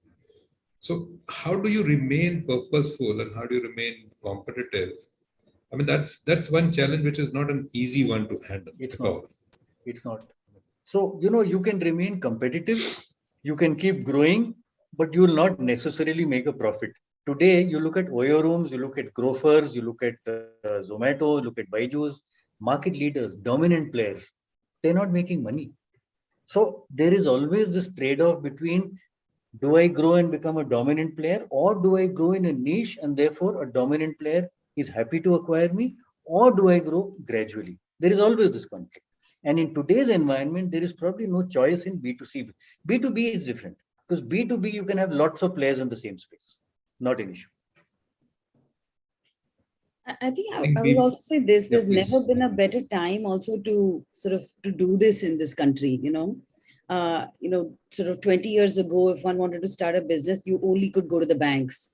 And if you didn't have, there was no other option, right? I'm not saying capital is available to everybody. You still, it's still hard to come by, but there is a lot more options than there ever have been, right? Which is why you're seeing as many entrepreneurs as you are in this generation. Yeah. True, absolutely. Otherwise, you go to Nupur's family. For 4 generations, they've been making money. Itna paisa, you get it from them. We're coming to the end, and maybe I think we can give some time to all the 4 of them to kind of give their final parting words. Starting with Utkarsh. Right. No, I think for us, the purpose that we are driven by is circularity. I would request everyone in this panel, and you request to your teams, that we should not be looking at linear usage of any product. We should be looking at the proper, disposal of the product, and that is the need of the hour. Like we say in our company, circularity is the only way ahead. So that's what I would like to share with everyone. Nupur, do you want to go next? Yeah, so I would like to say that, overall, our strong belief is that business and purpose, they need to be aligned. And that is what new age entrepreneurs really need to understand. And we at Vadam have a very clear motto of, do good by doing good. And whenever we want to do good things and we do that, we proudly want to talk about it. And we do the same in our communication to our customers, to our vendors, to everybody around, right? So, and they go hand in hand. They cannot be a reverse impact. So, yeah, and I request consumers and people to buy into homegrown brands, to support homegrown brands, to support our country and, all the amazing products it has to offer. Great, I think well spoken. We will definitely buy all the Vadam tea now for us. Happy to send you some. Thank you. I used to use Flipkart and not Amazon till Walmart acquired Flipkart. Over to you, Meghna. And I think for all the entrepreneurs out there who are thinking about starting a business, right? I think I would say think hard about the reason to find a purpose in order to do this, because it is going to take a long time. I don't know who those people are who builds businesses in 18 months and sell them. It's not me. I know I'm on a 20-year journey, right? And to do something for 20 years every day of your life and be happy and sort of, the joy of the journey, you must have something that drives you and, that gives you purpose. So that was my only thought, right? I feel you do that right, you keep the customer at the center and just never forget why you exist. The rest will follow. Great, I think great stuff. Ariba. Yeah, so I think it's amazing to see the interest that we have been seeing in today's students towards entrepreneurship. As you know, Meghna said that, it's very important to find your purpose. And once you have, found your purpose, you just have to do what you have been, doing your entire life. Be a diligent student in planning and executing things aggressively. And I'm sure, you will be able to deliver, what you want to deliver. And just remember that, building a startup is not a straight line, it's, full composed of highs and lows. So just, stick to your belief, your purpose, find a team who believes in your purpose as well. And just remember that it's okay to not feel okay, give it a mental health startup that, it's okay to not feel okay, and you can always come to Jumping Minds to feel better. That's it. Professor Dhruvnath. Yeah. So I'll just wrap it yeah, up. the only thing is, if when you ask a professor to say something, you have to tell him where to stop. But anyway, I will just say one simple thing. Creating your business is not an easy job. It will have lots of ups and downs. I mean, you'll have demonetization, you'll have COVID, you'll have all kinds, global financial crisis, all kinds of problems. RBI changing rules, SEBI changing rules, all kinds of things will be happening all the time, right? Therefore, what you need, and it's a very long-term game, exactly what Meghna said, it's not a 2-year game, it's a 8, 10, 12-year game. The only thing which will take you through all these downs, ups, there's no problem. But the only thing that will take you through these downs is the amount of passion you have for the idea that you're pursuing. And I think that brings me back to purpose. If you have a clearly defined purpose, if that's your goal in life, if that's what you want to do, you will be able to survive all these, negatives and downturns and so on. If you're there only to make money or to create something and sell your company in 3 years, my simple advice is don't. Take up a job. Thank you so much. Professor Deepak, anything very quickly from your side before we wrap up? No, I've been listening to a very, I think sometimes intense and very extensive discussion. So that's been very fortunate. It's good to hear from young minds. And Professor Dhruvnath, you said. Yeah, I think, young mind. All right. Point taken. Right. Point taken. So I think we've covered a lot of ground, and purpose, mission, passion. Probably the issue of pivoting also, I think Utkarsh referred to it, of how they pivoted from one. So probably that's what helps you in pivoting also, because whatever you product or model you may come up with, it will change. And I heard Meghna say it's a 20-year journey. It may be very different in 5 years. And you may not be looking at Ragi or maize. You may be looking at other products. It may become a part. So I think, but as long as the core reason why you are doing it remains, and that's also a part of a journey of a startup and an entrepreneur as a founder. So you should just keep that in mind, because we evolve, and so does the startup, and the purpose will also evolve. And I think you are all there with your purpose. So, Mr. Devinder, that's from my side. Thank you so much. So a big thanks to the panelists, Meghna, Nupur, Ariba, and Utkarsh, and a very special thanks to my senior, Professor Dhruvnath, with a very young mind, younger than mine. Thank you, and Professor Deepak for joining this. Over to you, Chavi. Thanks a lot to all the panelists and Devinder sir for their valuable inputs. It was a very informative discussion. Also, thank you, Dr. Dhruvnath, for moderating the panel discussion. This brings us to the... Charvi, are you reading out? Yes, sir. Achha, okay. Okay. This brings us to the end of today's event. Thank you all for coming and participating. It has been great hosting you all. Looking forward to see you all tomorrow. We will be having the pitching contest tomorrow. Okay, wonderful.